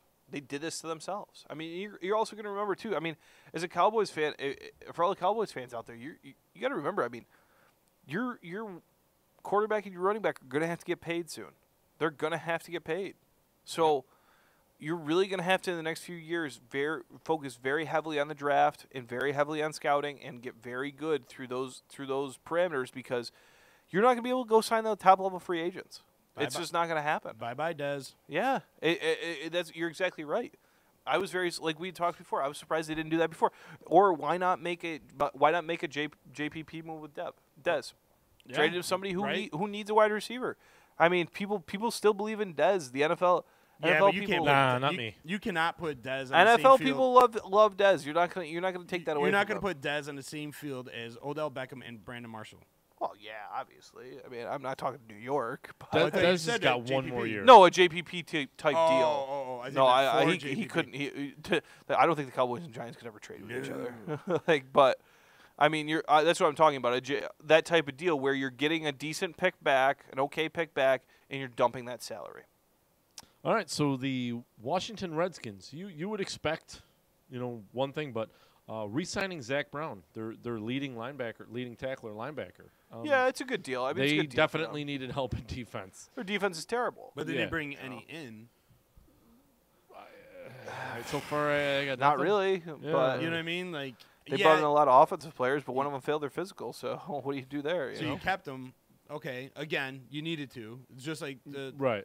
Cowboys. So, and he's so I not- go C plus with this just because this is somebody they needed to keep. They fucking really needed to keep. Yeah. C plus. Just And I'll keep it as a B. Just the same as the Cowboys. all right. What are you cracking into the cookies? I'm cracking in the Girl Scout cookies. All right. It's been eye fucking him all night. I got to do it. I got kicked out of the Cub Scouts for eating a brownie. Girl Scouts? You kicked out of the Girl Scouts? No, he said Cub Scouts. Wow. For eating a brownie? There's no surprise there. Now this article was written yesterday. So New York Giants. New York Giants. The Giants have phenomenal fourth quarter numbers. Haven't heard that in a while. That's just the season. A while. Signing Nate Soldier. Really? That's the big one. Not It's the biggest Ogletree. fucking thing they did, basically. Ogletree was a big pickup too. Yeah, but That was a good trade. Right. Yes. You know what? I give that one an A because that was a super need that they needed. Dude, I how mean, bad was their offensive line, though? their It was the offensive worst in line the was NFL. terrible. Yeah. It was And, gross. and you got even if Eli stays or Eli whatever happens with Eli, you're still going to need to protect your quarterback. What kind are those? the peanut butter. ones. I'll take one of those bad boys. Yeah, we're getting fat on the D line here. Yeah, man. I like the move. I mean, you had to make a move for a offensive lineman. Yeah, fuck Absolutely yeah. had to. Yep. That's And- a 4-year, $62 million deal. It's a lot of money, though, man. Made him is. good. That's going to hurt him in the future, I think. For offensive linemen, dude. I mean, Dropping fuck 12.5 me. mil today helped. They obviously get better with this deal, and they needed that for Eli. I mean, I feel like Eli tells them that he is not coming back if they don't get him a better offensive line. Like, Right. fuck you guys, I'm gone. But, I mean, he's like, Soldier's a guy. He's like 6'8", 325. I mean, how many guys do you know like that? Shaq. That's about it. Like, so I like the Soldier signing. I don't think they. I think they overpaid. So I'll 325. I mean, how many guys do you know like that? Shaq. That's about it. Like, whoa. What so the hell? I like the Soldier sign. How did we get to replay our own audio? It was delay on the Facebook feed. Oh, all right. He did that earlier today. I was like, what the? That was so cool. I thought I was talking to myself. This guy we're listening to is saying the same thing you just said. Wow! This guy totally agrees with everything you're saying, dude. I know something. Let's go. But I love the Soldier signing. I'm good with that. I'm going to give it a B, boys. A. B. All right. B plus. I like it. They had to do this, and it also helps a run game. Yep. And I think Nate Soldier knew they had to do it too, because look at the money he asked for. He was one of the top linemen out on free agency. Oh, fuck yeah. He helps protect the quarterback, which you desperately need, and he also helps open those holes for the running back, which they desperately needed too. Sure. So it helps in two different facets. So that's why I got to go with an A. Love it. Love the deal. And not to mention, like when you get a guy like that, like we noticed with Josh Sitton came down to the Bears. Yeah. And when him and Long were in there, they helped develop the younger kids. Yeah. And help show them like the proper footwork and how to do things and give them that confidence. That with the guy next to you is going to hold his own. Mm-hmm. So I think it helps that the line, trust. Yes, I think it helps the line all the way across. Mm-hmm. So just more than just one good player, you're going to help other players get better as well. So I like that pickup. Sure. All right. So the New England Patriots. This is I actually think this was a great pickup because it makes their defense that much better. Signing Adrian Claiborne from the Falcons. Oh man, really? He's just a end of the line type guy. Just gonna go out probably on top. I mean, he's fucking good. See that I think the better pickup, and you're gonna think I'm crazy, is Cordero Patterson. Well, I didn't write the article. I know. I'm just saying. I'm just saying. Like, don't yell at me, dude. God damn it! No, I just think like Cordero Patterson, like picking up him, gives him that speedster. Gives when you got Brady throwing you the ball, and it gives him somebody a weapon on special teams. Right. Yeah, but you know what Cordell Patterson is on that team, just like every other guy that's on that team, a wide receiver, besides maybe Edelman, just another guy. Just another guy. Right. Whereas Claiborne's he's a 3-down lineman. Yeah. James Harrison played line last year. Was it more of an outside linebacker spot? But he's gone. So I like this pickup. I hate to like it, so I'm definitely going a B plus here. I don't. I'm trying not to give out too many A's. I think you're right. Like my work. I'm going to give a B too. I think it's a B. I think it's a good move for them. It makes sense. It's Bill Belichick coming in on the back end of something, coming over the top. Weird. Back end, huh? And grabbing that guy. I like it. Giggity. Yeah, giggity. All right, so Buffalo Bills, as much as they've done trading Cordy Glenn, ish. When you read into this article and they make some great points, he missed all but 6 games last year. So I mean, he's played 16 of his last 32. Right. And to get. I'm sorry. Who the hell is Cordy Glenn? Right tackle. He was a lineman, old lineman. Yeah, he was pretty good. He was pretty good, but he's the one who they swapped the first round picks for. So they swapped at 12. Oh, okay. They swapped 12 and 21 for, which I mean, it's still wait. I see. That's the thing. Do we look at this as just trading Cordy Glenn, or do we look at it as the swap of the picks? Yeah. What's that? That return? That return was the ultimate return. Right. So, but that's that was yet to be determined. Like if that's a good pick or not. I mean, it depends on what they do with that first. And of course, that was the great. Can we hold off on this grade? Right. I'm giving it an A. I don't need to hold off. To have to just trade him and swap first round picks. Yeah, that they did. He moved up 10 spots. Yeah. It costs. I mean, granted, it's a way higher pick, but it costs the Jets a second round pick every pick that they moved up when they went to 3. Right. I mean, granted, it's a lot higher of a pick, but for 10 picks, you give up Cordy Glenn. I mean, fuck Cincinnati. You really must need a left tackle bad. Yeah. Right. So I think they did well. No, that's great. I mean, because now you're getting a way higher caliber of a player, I believe. Yeah.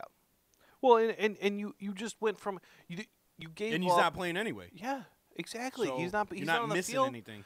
And I remember, a lot of I remember hearing a lot of Bills fans just bitch about him because, like you said, he played 6 games last year. A minus. Yeah, I like A minus. I'll give it. I'll Cool, dig. from 21 to 12. Yeah. Okay. Miami Dolphins signing Josh Sitton. You guys know this guy, right? I'm going.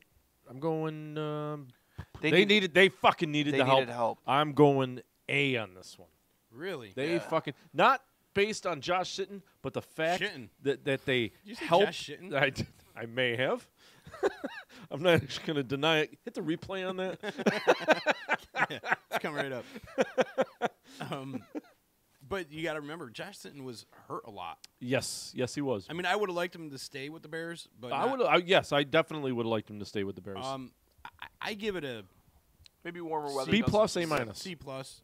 I give it a C plus because he is getting a little older, and he is banged up a lot. They needed help. Maybe warm weather does him some good. They just signed. Did you see who they signed today too? Old man of the river, Frank Gore.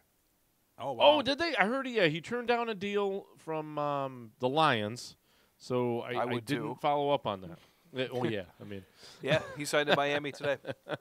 So, I mean, I guess he liked the Josh Sitton signing, so that's why I went there. I mean, Josh Sitton for me is a good deal for them. Like they needed that. I don't think they overpaid really for him either. Maybe he kind of gets re-injuvenated in warm weather, playing 8 games in warm weather all the time. That's a plus. So I like the deal. I don't hate it. I'm not gonna hate on that deal. He's used to playing the cold. Maybe the cold was his injury problem. I say he misses at least 4 games this season. I would. Yeah. I mean, I would. Man, I couldn't bet over under. I'd probably say the same. I would say 4 games too. That'd be a good over under. Yeah, 4 games. New York Jets signing Isaiah Crowell. I take it he likes it. I'll give that a B plus. I like it because you had to replace Matt Forte. Yeah. Yep. Yeah. You didn't have a true number 1 running back. I like it. I'll give it a B plus. It's a need for that team. It's a little bit younger. Yeah, I'm going B. He's a 1,000-yard rusher, man. Yeah. I mean, he's somebody that the Jets needed. Hopefully, he can work well with Powell. I think I'm not a huge Bilal Powell fan like a lot of other Jets fans are. Like he's their number 2. Pow, right in the kisser. Pow, right in the kisser. So I like the Crowell signing. It's funnier the more you do it. I like the Crowell signing. I'm happy with it. I kind of wanted Carlos Hyde originally, but I've kind of read more into it and realized that maybe Crowell is the guy. I didn't realize Crowell isn't really that old. He's only like 25 or 26, which is kind of like mind-blowing to me. I thought he was a lot older than that. I feel like he's been in the league forever. Maybe it's because you just hear about the poor guy getting beat up in Cleveland so much.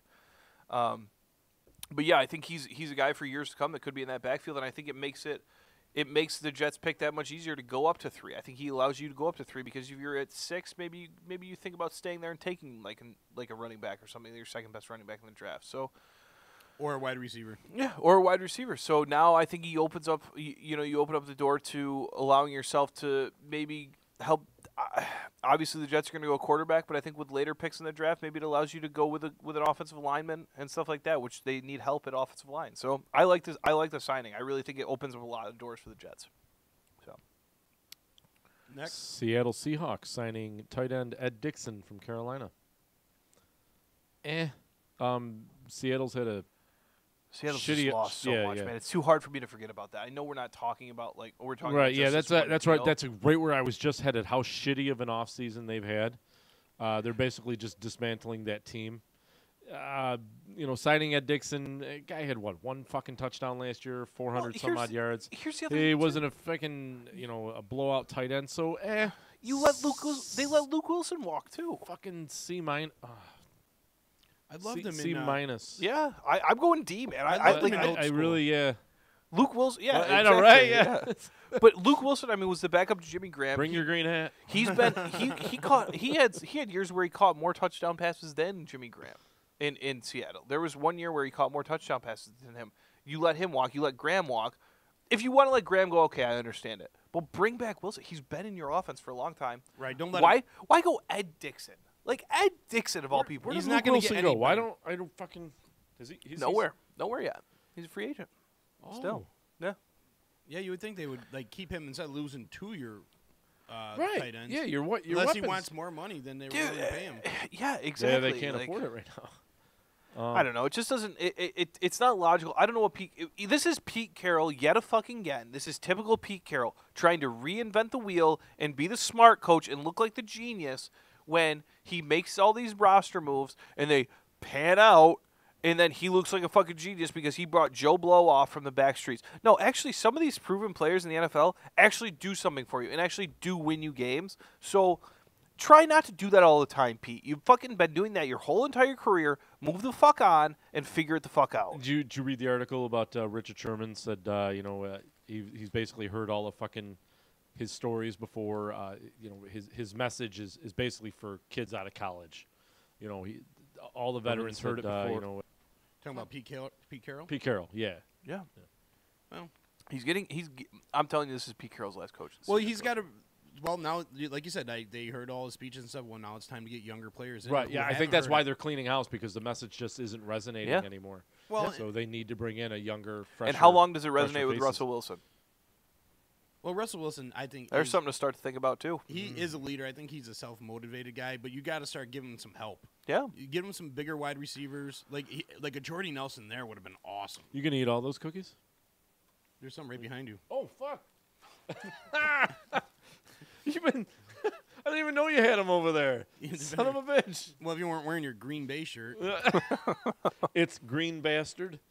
Yeah. I only got to wear it a couple hours on St. Patrick's Day. I'm like, I'm not putting this fucking shirt away for now. I'm going to wear it today because it's going to go back in the fucking drawer till next year around this time. Yeah. So, well, fuck this. I'm giving hot lunch. I'm giving the fucking Seattle Seahawks an F. Fuck that. Yeah. I think that was fucking terrible. At least a D. Doesn't even fucking make sense. Yeah, I'd give him the D too. D. Okay, I go from C- to D. Give him the D, Daddy. Yeah. All right. Did you Arizona. skip one here? What? You skipped the LA Rams, bub. What? Where? Right above the. Oh yeah, trading for Marcus Peters. Sorry about that. A plus. yeah. That's a good deal. I'm going A. But they're calling that over Akeem Talib. Talib. Akeem Talib. Yeah. Yeah, I think Peterson might be the best cornerback in the NFL. He's nasty. Talib is pretty nasty too. Yeah, but Talib's old. Yeah, but he's still nasty. But he's a scumbag, and I hate him, so I'm not giving him one. Yeah, but you need that scumbag sometimes, and then like we were saying, you need that guy. You bring that little nastiness to that secondary. I like. You want that guy. I like both moves though. I think both moves make them the top corners in the league probably. That's dude. They're unreal. It's sick. That is sick. I don't know who their safeties are over there, but Joyner, who they franchise tagged, he's pretty good too. Yeah. So they just made fucking the Rams that much better. Well, you know what though? They might have. They might have some. I'm so sorry, but it's so good. But look out! They might have some fucking trouble. They might have a lot of trouble covering fucking Ed Dixon though this year in Seattle. Okay, twice a year. Like, oh, whoa, holy fuck! Like, you could put if I'm. Man, you could put an offensive fucking lineman out there, and he could probably guard Ed Dixon. Like, give me a fucking break. Watch out. Jesus. That's so bad when that's fucking Seattle's. They're saying this is their best move so far. That's brutal. Fuck. Well, this one's easy. Arizona signing Justin Pugh. See you, Jay. Where the hell you go? All right, well. See you, Caleb. Late. Well, he just left. He just he's going home. He's got to poop, but he doesn't want to poop here. All right, who are we doing? Arizona signing Justin Pugh. Not that he was an awesome O-lineman. They put him over Sam Bradford? Yeah. Oh, man. Don't get me fucking going. This is I don't. You want to talk about Sam Bradford? It's necessity. It's actually Justin Pugh they put as the better pickup. Yeah, a 5-year, $45 million deal. If you're an Arizona fan, jump ship now.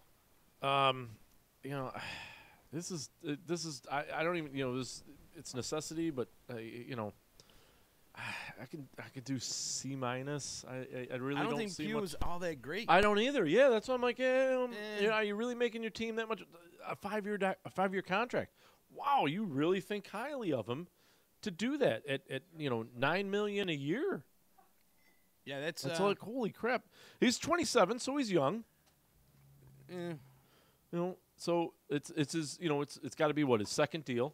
Yep. Other than his rookie deal, so I hope he gets better. I'm saying C-. Jump ship if you're a Cardinals fan. I'm saying I C-. can't say it enough. Jump ship. They're fucking terrible. They're Poor Larry Fitzgerald. Some NFL owner out there who I know is listening right now, go out and trade for Larry Fitzgerald. Just give him a 7th-round pick. They'll take it at this point. That's what Reggie Wayne was saying. He's like, poor Fitzgerald. You know what I mean? Right. Like, you bring Sam Bradford in. Like, really? Like, you had all these quarterbacks that you could have went after, and you bring Sam freaking Bradford. And you bring in the guy who missed leg day. You know? It's like, Let me ask you guys this. Would you – no, I can't ask you. Feels like he's walking on broken glass. No love for Mike Glennon. Patrick Gaffney. I was gonna ask you guys this question, but you both hate him, so it's not even worth the question. But would you rather bring in Bridgewater or Bradford? Bridgewater. Wow. Because there's so much upside there. Yeah. You know what you're getting with Bradford. But see, the thing is, Bradford can play when he's healthy. You know what I mean? Like, when he's healthy, he can play. But play the harmonica, probably. It's but keeping that's him about healthy. It. It's keeping him healthy. That's the trick. Skin flute. Yeah. And we have no idea what Bridgewater could bring. I don't even think Bridgewater at his best was a good. Could be his worst. Was a good game manager. Like, he never wowed me. Bridgewater, I never sat there and like, wow, yeah, Bridgewater. But really he was so good. young. I mean, it's like, yeah, he's been hurt. So but like, fuck a man. You would. I just don't see how everyone's like, oh, he's so great. I'm not saying he's great. I'm just saying there's more potential there than there is for Bradford. That's what I'm saying.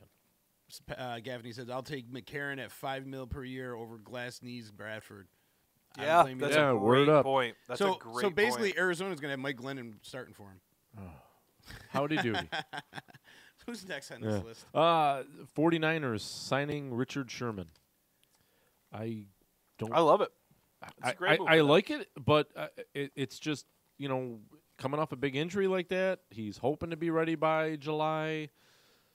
The deal he signed I liked because it's potential based. Yeah. So which it should be. So I people are ripping on the deal he signed and whatnot. No, it's great because he's coming off a fucking injury. He's got to prove himself and he can get some good money. I wish more deals were signed like that. 49ers got away with one, so you know what? B- on this one. Yeah, I think it's going to be in 2 times a year. You're going to get him playing at his ultimate level because he wants to shove it right up the fucking ass in Seattle. So yeah, I think it's a good deal, man. I think when you keep guys like that in division, I think it really sparks them to play better, play that much better. That's what I'm like. That's what I got talking myself into. I'm like, you know what? I'm talking myself into giving this guy a higher grade right now just because of the deal he signed and how you're looking at the team. How did they make out? See, they made out great because it's a potential based deal. What would your grade be? B+.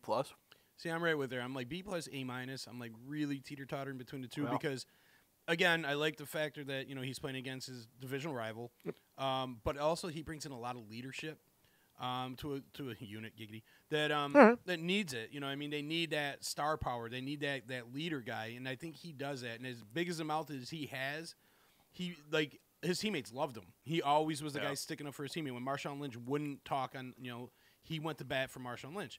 Like, he's a smart guy. He's going to be able to tell you exactly what Seattle's going to be doing. He's going to be able to tell you what everybody else in that division's going to do. It's $3 million guaranteed, too. That's all they guaranteed him over 3 years. And $3 million. So you prove you still got something in the tank. So that's, for him, he's betting on himself. He's really betting on himself. So and you got to work for a guy like John Lynch, you know what I mean, who I think he's doing a great job over there in San Fran, building that team back up. Yeah. And I know you say he's not the guy on the field or whatever, but when you get a guy and you got a guy like John Lynch and John Elway it tumbles downhill. He's affecting that morale. You know what I mean? Like, wow, that guy's you want to play legit. for that guy? Yeah, absolutely. Yep. This guy is a warrior, and so I like it in that sense. I think he's going to help the guys around him better. He's going to mentor some of these guys. So I like it, and he's going to shut down that side of the ball. So like B+, A-. I'm happy with that deal. I think it was a good deal for them. So. Pittsburgh Steelers signing Morgan Burnett. The only thing I see out of this is just creating competition at the safety position. His numbers weren't that ecstatic last year for Green Bay. Mm-hmm. So, I think it was the only. I'm just it's just got to be a creating. It's a 3-year, $14.5 million deal. So that's not bad. That's cheap as shit. Wasn't it the only deal they could make too? Like they didn't have many other options. Like they besides giving Bell the tag again, like they really couldn't do anything else because they were so strapped for money. Right. So like for me, I'm like, no, okay, good, right? Like Morgan Burnett, you want to bring in, you want to try to ruffle some feathers in your secondary. I'm fine with it. For me, that's all it seems like it is. It's a C+ move. C- like I'm not. for me. Yeah, I'm not going to shit my brick over it. Like it's just okay. Well, there goes that. They didn't have a lot of money. We all Right. we all know that. We had talked about that last week. So it's not a game changer by any means. Absolutely not. No, this guy's fighting to get on the field. No. So Baltimore Ravens signing Michael Crabtree. They got fucking lucky. I'm disappointed with this. I really wanted him to go to Seattle. They got really lucky too. I mean, I think the Jordy Nelson signing did the Ravens a favor because in turn they tried to sign Ryan Grant, who was kind of an up-and-coming wide receiver I'm not sold on, and he failed his physical. So they immediately went out and were like, all right, well, Crabtree literally got released that day. They brought him in for a visit, and he was signed like that night. Right. So for me, I mean, the Ravens moved quick on him. I'm going to give them a B+ for this move. I think it fits perfectly. They need a wide receiver. Flacco needs a weapon. I agree. They need a wide receiver. There wasn't really much out there, so he's a good veteran. Yeah, Flacco needed a weapon, man. He needed a weapon. I B+. give him a B. B-. All right. I don't mind it. Cincinnati Bengals trading for Cordy Glenn. So the opposite end of this. Yeah, right. D. Yeah, it's a D for me. Like, yeah, Cincinnati, I can't even argue with Cincinnati, that. go out and do something. Go out and do something. Get better. Go out and get better. Joe Mixon, he's going to come back, but they like, could have gotten better man. with that draft pick they dealed away. Right. Yeah. Exactly. You fucking D. You dropped 10 picks. You D dropped easily. You dropped 10 picks in the draft for Cordy Glenn, who's been. If you look at it from the opposite perspective, the arguments we just made for the Bills, you literally traded 10 picks down in the first round of the NFL draft. Not the fourth, not the fifth, not swapping picks like the JPP trade. Mm-hmm. Or your college. And you fucking got Cordy Glenn. Yeah. Like, that's what you got. That's like you're saying you're picking Cordy Glenn as your number 1 draft choice at number 12 overall pick. Dude, fuck that. Is he the number 112 lineman in the league? No. And this article is reminding me of this too. This is a pretty big fact too. They selected tackles in the first 2 rounds 2 fucking years ago. And that's why I don't like picking linemen first. That's when they had the second pick. That's when they took Eric Fisher or Jake Fisher. Okay, they had the second overall pick. They took. Remember the one kid went to Kansas City, and then they picked Jake Fisher too. So that means they had the second pick of the second round too, and they picked an offensive tackle. Now, has that worked for some teams? I can attest to this. Yes, the Jets back in 2004 mangled Brickashaw Ferguson at 4, mangled at 31. Yeah, that rebuilt that team for those championship runs that they had with the AFC Championship game. But man, it ain't they aren't the fucking Cincinnati Bengals. Gaffney said that Preston Brown since he was a good pickup. He's a pretty good linebacker. Hometown boy too. He's a Cincinnati I guy. wish they would have put that here so it'd be a better read for us, right? Yeah, I know, yeah. right? No, that was a huge pick, but to get Cordy Glenn, like it just doesn't do anything. Like, are you gonna tell me that just because a guy changes places, you're gonna totally reinvent his health? No, thank you. You're not. Yeah. You're not gonna reinvent his health.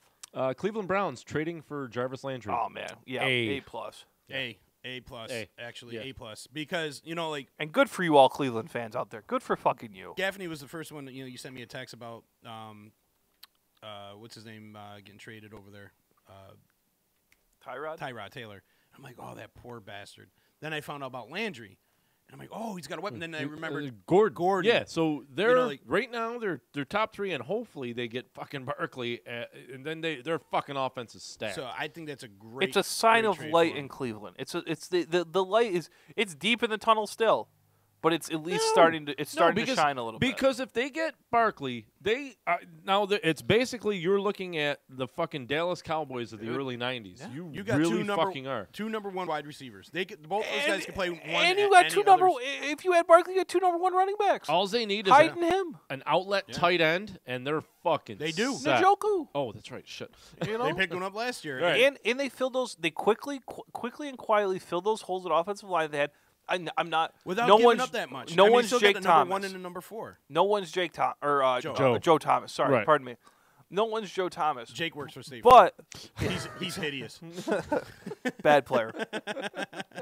But now you've reinvented a little bit. I mean, Cleveland's coming, guys, and look out, really. Oh yeah, no, dude, I fucking said it, dude. They're gonna be a team to reckon with. They're coming. Right? But no, they're on the rise. They're a team that did what they needed to do to be competitive. And it might just be at the right time too, because Cincinnati is going nowhere. The car's installed on them. Okay, Baltimore, they're there every year. Pittsburgh is there every year, and they'll win this division again next year because they're that good. But how many times have we heard Ben might retire? Next year, you're going to have to talk Le'Veon Bell. It's going to be you can't tag Le'Veon Bell again next year. They either have to long-term deal him or they can't tag him again. Right. So you're talking about a division that maybe, hey, we're on the up. All these other teams are petering, staying the same. You know, Pittsburgh's still up at the top, but they could come down quick. So what's that noise? I don't know. Weird things that happen here. Yeah. Strange things afoot at the Circle K. All right. That's Triple C. All right, so Minnesota Vikings signing Sheldon Richardson. I again, it makes that fucking good defense even gooder. Wait. Who? Sheldon Richardson. Jets. He was D tackle. I know. No, from Minnesota. Who's he playing for now? Minnesota. Oh, okay. Not wow, they picked that up over the Kirk Cousins. Not from Seattle. Yeah, well, he was with the Jets before. He played half season with So who's he on now? What team are we Minnesota. on? We are with the Minnesota Vikings. They're choosing they this guy Sheldon over Richardson. Kirk Cousins. No, Kirk Cousins is in the description, but they feel this is a better pickup. I disagree. I think it's money. I think it's come down to money. I think this is a guy. If we're just purely talking about the deals, this is a small deal that they gave a guy to. It's another prove me contract because he had a huge locker room problem in New York, and he kind of ironed it out in Seattle. But you don't know what a small sample size is like. It's a 1-year deal, so it's a small kind of show me contract. I know what you're saying, Mike. That's the impact deal. Right. I don't know if it's the. I don't know why you would consider that the. Yeah. Jury's still out if it's the best deal. It kind of reminds me. You see what I'm saying there? Of the Wilkerson pickup in Green Bay. I just don't like making my NFC North division rivals strong. But I like putting the cancers in their locker rooms. Yeah, you know, like that part of it. I'm going B here.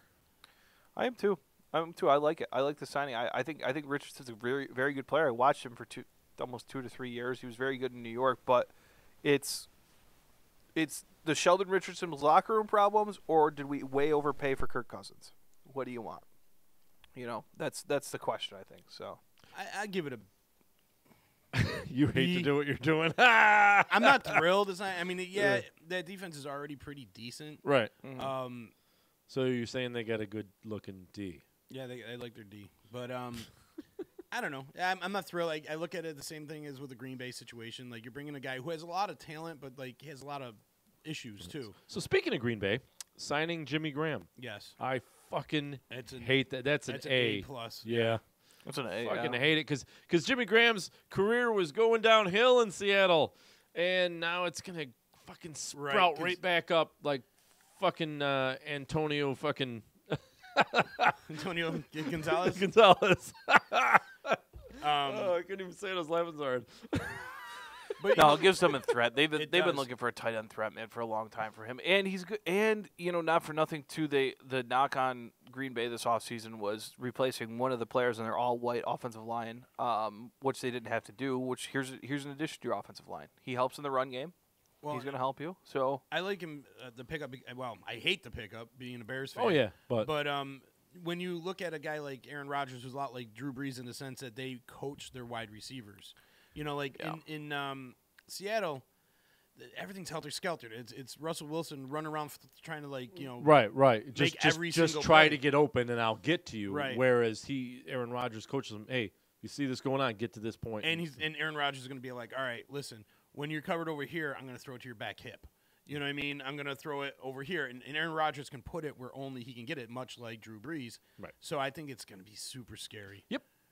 This is an A, easy for me. Yeah, that's a huge pickup for them. Here's actually another decent one. Detroit Lions signing LeGarrette Blount. I gotta they won go, the Super Bowl. Yeah, I gotta. The Lions won the Super Bowl because LeGarrette Blount's on their team. Yeah, right. For them to help out their running game, they just made another big pickup, and I can't remember who it is. Christian Jones.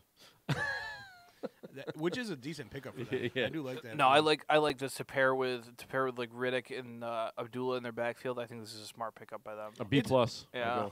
It's a good pickup. It's a B for me. Yeah. I don't like. I'm like, oh, he could be a 1,000-yard rusher and all that. He's not a 1,000. Garrett Blunt's not a 1,000-yard rusher ever. Not in that division. He's averaged 900 yards. Well, Garrett Blunt's not a 1,000-yard rusher, and past he's 3 totally years. okay with it. Like that's not his role. He knows his role. Right. So, and he's back with Matt Patricia. Even though Patricia's a D guy, it's still the holdovers from the Patriots. They've got a regime. relationship. Yeah. So it's a weapon. I don't know. Like, how much can you get out of Garrett Blunt? Still, I don't know. I give it a B. I'm not. Yeah, I don't think it's a agree. game changer. Like they're all trying to say, like talking heads, but Right. I give it a B. So now is the time for that team. We all know, we all love The Bears. The Bears. signing Allen Robinson. I give it an A. I do. You give Trubisky a weapon, a bigger weapon that he did not possess at any point in time, and because of the other weapons they put around him, Gabriel, Burton, some of these other guys, I really like it. I think it opens up the offense a lot more. No, I totally agree. I think he gives an A. I think because I want to like this pick. you went out. But if you look at it Coming from off injury. take away the name. Take away the Dude, name. our whole If you team's go coming out, off injury. you went out and got. You're right. You went out and got the best wide receiver that was available. You got the best player available. You're trying to make your We team did. better. It was the number one wide receiver in free agency. So just by that, I have to say, A minus. But my gut is telling me B. But like with Burton, I mean, seeing when I'm looking at it too, I look at it the other pieces they're putting in place. I mean, again, I mentioned Gabriel, he's a Right. fast guy, Burn guy, yeah. Really looking to go into Matt Nagy's system. Fuck yeah.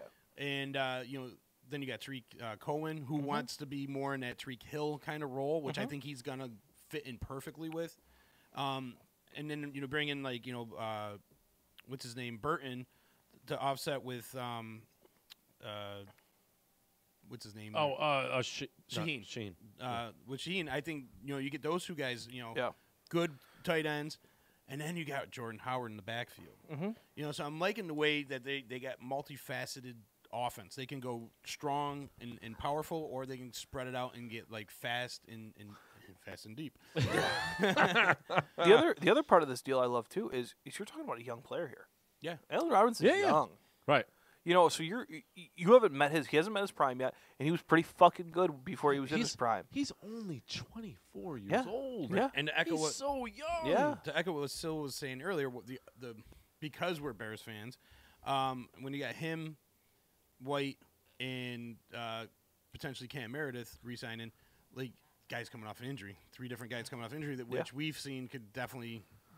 I think I'm not holding out much hope. I for really, White. I really tell you guys this. I really think, and it's sad because I know what Kevin White was. I watched him play a lot in college, and I know what he's capable of or was capable of. He's But a strong receiver. these signings, like the Taylor Gabriel signing, says to me that we aren't sure. We're not. This is not. No, and I'm glad. I'm glad they're not like last year. They put their hopes on him.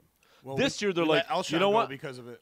Yeah, exactly. That's fucking horse shit. It reminds signing now this year we're moving on. You got to catch It up. reminds now. me of the Cedric Benson years when we lost A-Train and we lost Thomas Jones for Cedric Benson, who turned out to be a slob. A shit pan.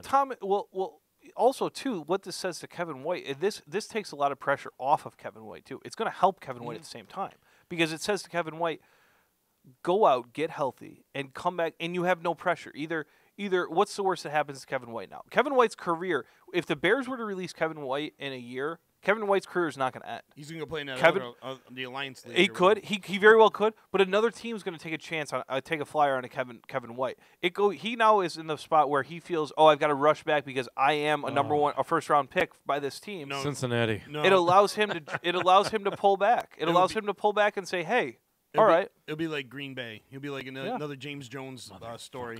But exactly. Why do you got to be a dick?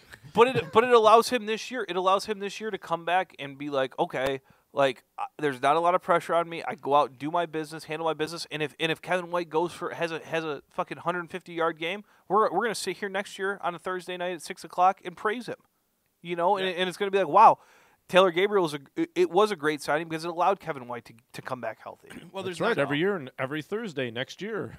Well, the D-line. Who's going 6 to to 8. cover? You know what I mean? Like, you start looking at that. I mean, when you got Allen Robinson, and then you got Gabriel, and then and if White can come into form, or if they keep Cam Meredith, one or the other, who are you going to double team?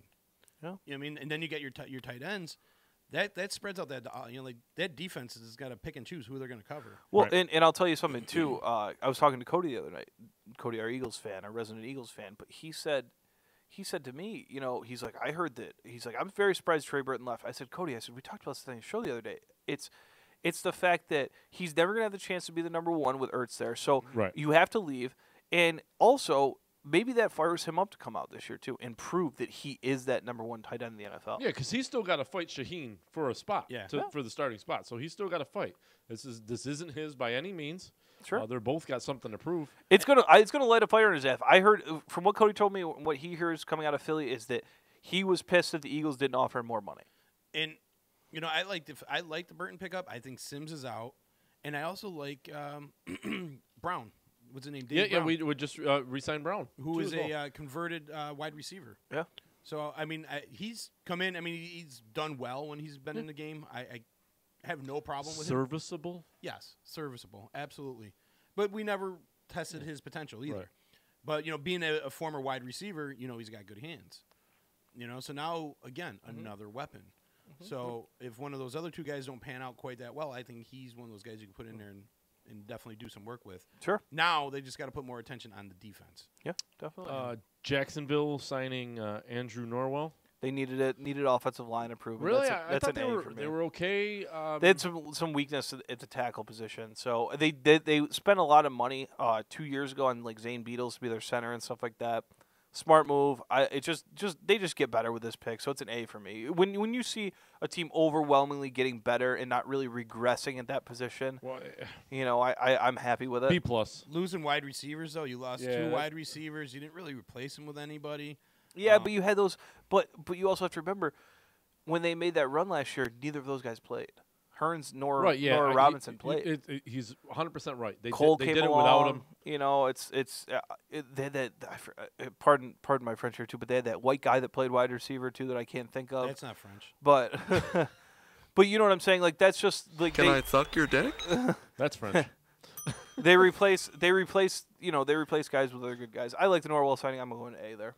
I'm going B plus. Okay. I'll go B. All right. Tennessee Titans signing Dion Lewis. That's a okay. That's a solid. That's a B minus move for me. I mean, you know, Solid like B. you see the guard shifting now. It's Derrick Henry's team. Yeah. You know, They released DeMarco Murray. I don't think he's better than DeMarco Murray. I think DeMarco Murray is a better running back. He's shown more success over the years. Again, getting long in the tooth, different style running back. But I'll give it a B. Yeah, I don't hate it. So Houston signing Tyrann Matthew. I give that an A. A plus. You can't lose. Yeah, you can't lose. You can't. That's a He's great like Parker pickup. Lewis. Parker Lewis can't lose. No, he can't. No. So if Parker Lewis had a fight with Superman, Parker Lewis would win. He just can't lose. What about Chuck Norris? He cannot lose. I like this pickup because, like I said before, it brings that leadership into the backfield. Yeah. I mean, this is probably a perfect fit for him too. Oh my God. Yeah, this I'm going A. Just the character of guys that got in there, like we were talking earlier with Watson and J.J. Watt and Clowney. I mean, they got some guys. It's Merciless. They're getting Merciless back. I like this team, man. Yeah, it's a fucking great move. They might be. I'm gonna probably go out and say that's my dark horse team. If these guys can stay healthy, that's my dark horse team in the AFC to go to the Super healthy Bowl. part right there. Yeah. No, I don't blame you. I agree. Totally agree. Indy Colts trade with the Bills. Yeah, I mean, it does stock a lot of picks for them. You know, I think the Ebron move was their best move of the offseason. I think with him and Jack Doyle, I think it gives him another threat. So I mean, Doyle rules. They got 4 of the first 49 picks in the drafts, but because of jury's still out on that. This gives them and they got a lot of draft capital to work with. So this is better for them. Gaffney checked and said Moncrief signed with Jacksonville too. I forgot about that. That was a good pickup. That was a good pickup. I mean, for this trade, like I'm going to give it a B because they did stockpile a lot of picks. I mean, we got to see what the picks are going to be. Though. They need a lot of players. They do. Yeah. So, Yes. Yeah. They've got many holes to fill. Kind of like my mom. I agree. They need more than just. They need more than just one or two guys. So. Yeah. Kind of like my mom. Oh man. Wow. All right. Now we know why she was so popular. So yeah, I'm definitely A- on this one, maybe B+. Yeah. Ish. Wait and see. I'll Good move though. I'll give it a B+. You know, they needed the stockpile of the picks, like I said. We're also looking at a rebuilding team, so it's a regime change. So it's kind of the regime's first real big move. So I like it. I'm not mad about it. Still, what's next? Next is Patrick Robinson to the Saints. He's a guy who's been there before. Yeah, made their defense better. Yeah, they got better. They drafted him, so they know what they're getting out of him. He didn't play much, from what I'm seeing with the Eagles. Only 47 tackles, 4 INTs though.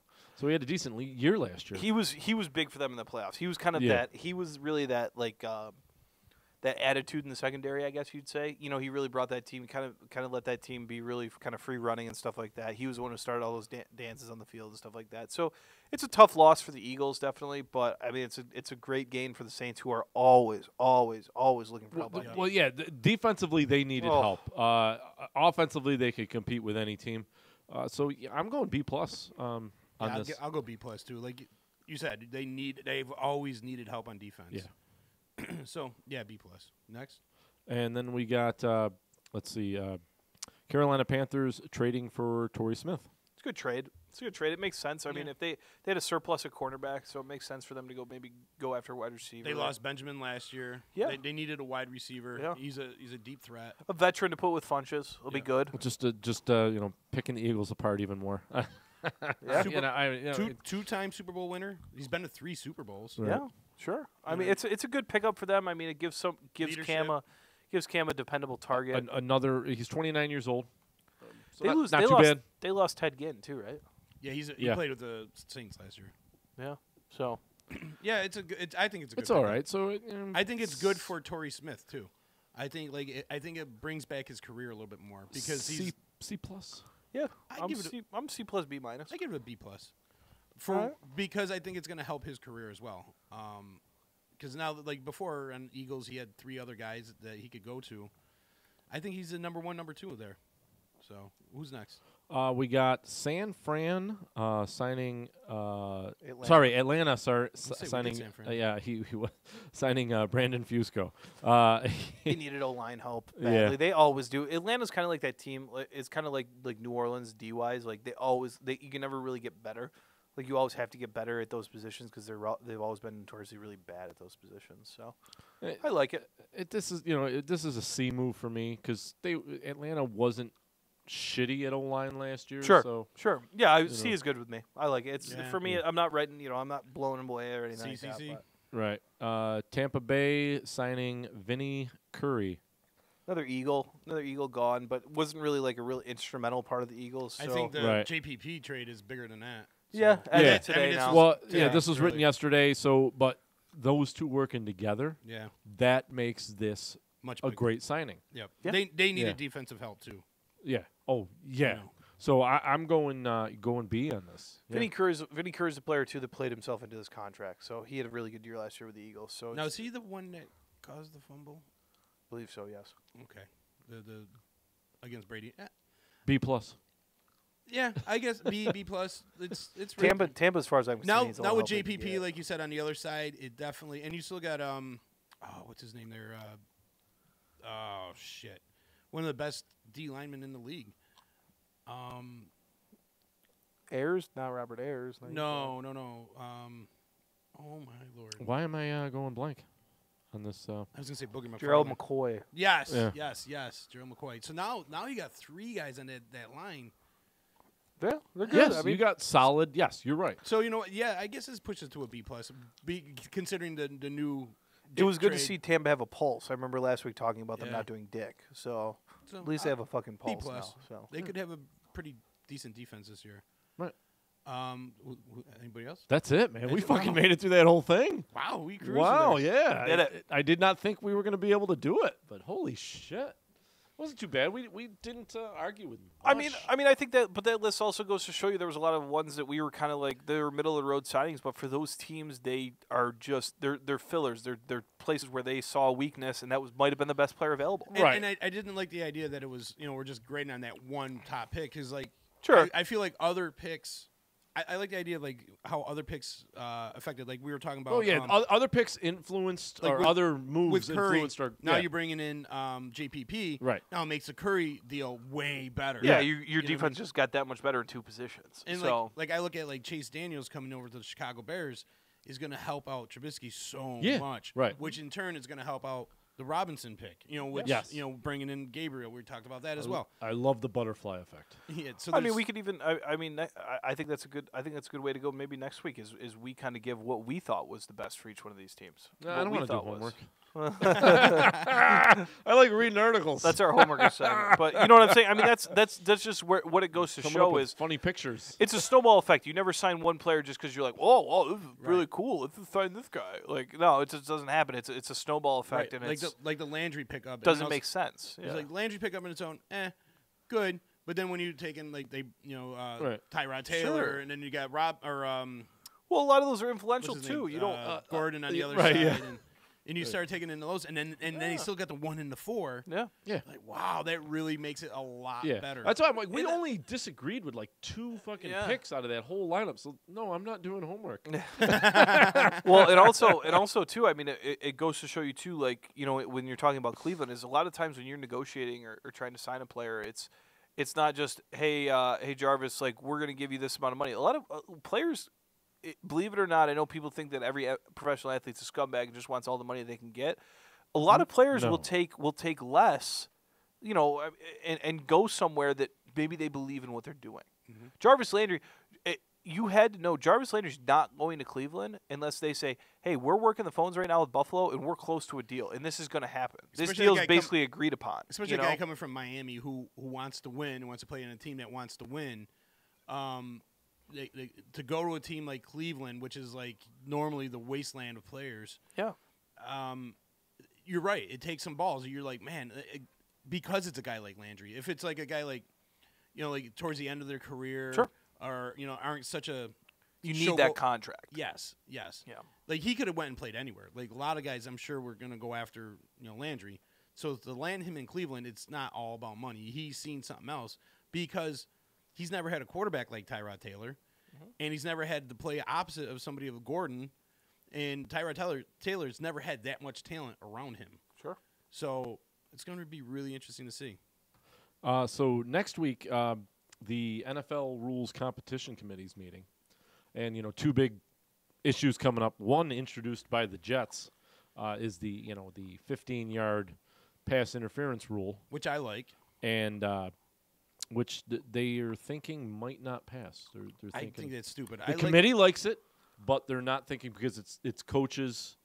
Transition into also, a spot file. I hate when games are dictated by the refs, and when it's a 15-yard penalty, it hurts, but you can still overcome it. When you're going 20-yard plays, 30, 40, 50-yard plays because of a judgment call. We've talked about this before, so I'm just letting you know what's coming up. Well, you also I'm sorry, one more point to that too. Still, you also think about in college with it being just 15-yard penalty.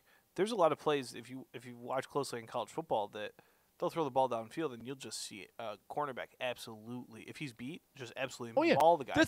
Because you can give it up. You got either the cornerbacks making just destroying the fucking wide receiver just because it's only 15 yards, or you've got just the opposite where a quarterback heaves it downfield and hopes for a shitty call. Yeah. It's just it's one, 6 half one dozen of the That's other. what I'm saying. If you make it a 15-yard that penalty, made no sense. If you make it a 15-yard penalty, it's an even playing ground. I think it's not dictated to the refs. Sure. You get a first down, you automatic first down, 15-yard penalty instead of 35, 40 yards. Yeah, because Aaron Rodgers is going to get that call. I get it, almost all the time.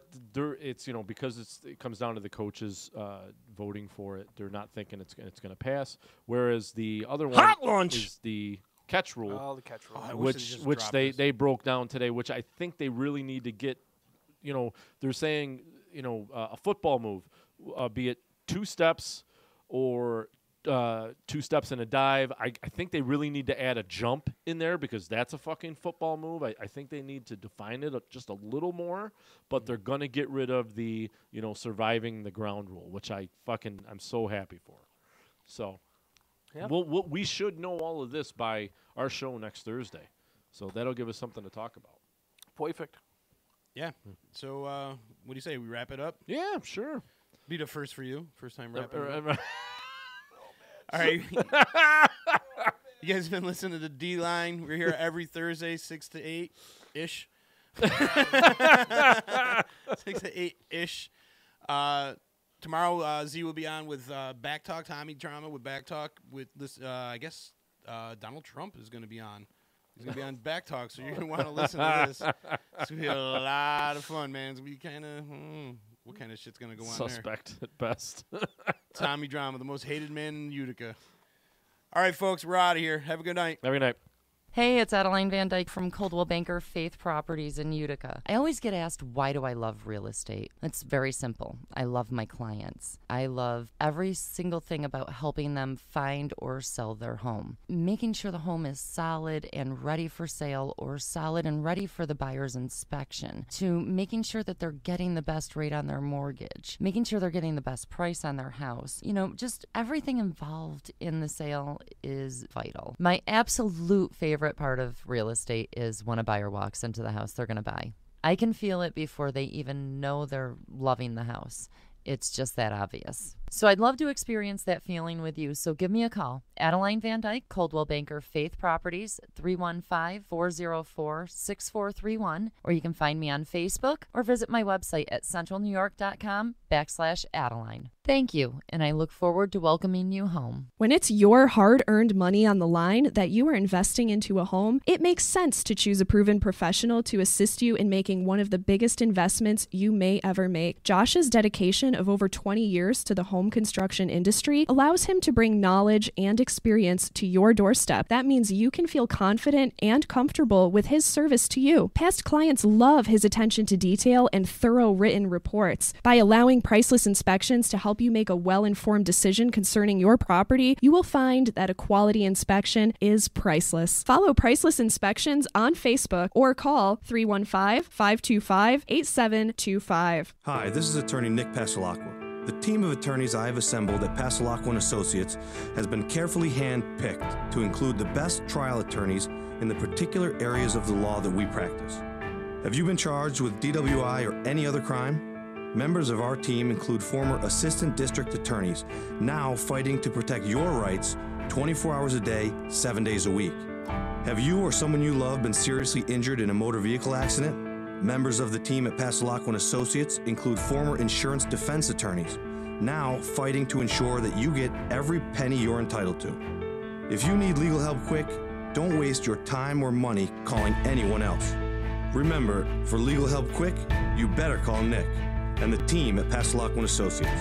315-500-NICK or 315-500-6425 or visit cnytriallaw.com today. In the Mohawk Valley, for the best real estate service, you gotta have faith. Coldwell Banker Faith Properties, 315-735-2222 or www.centralnyhomes.com.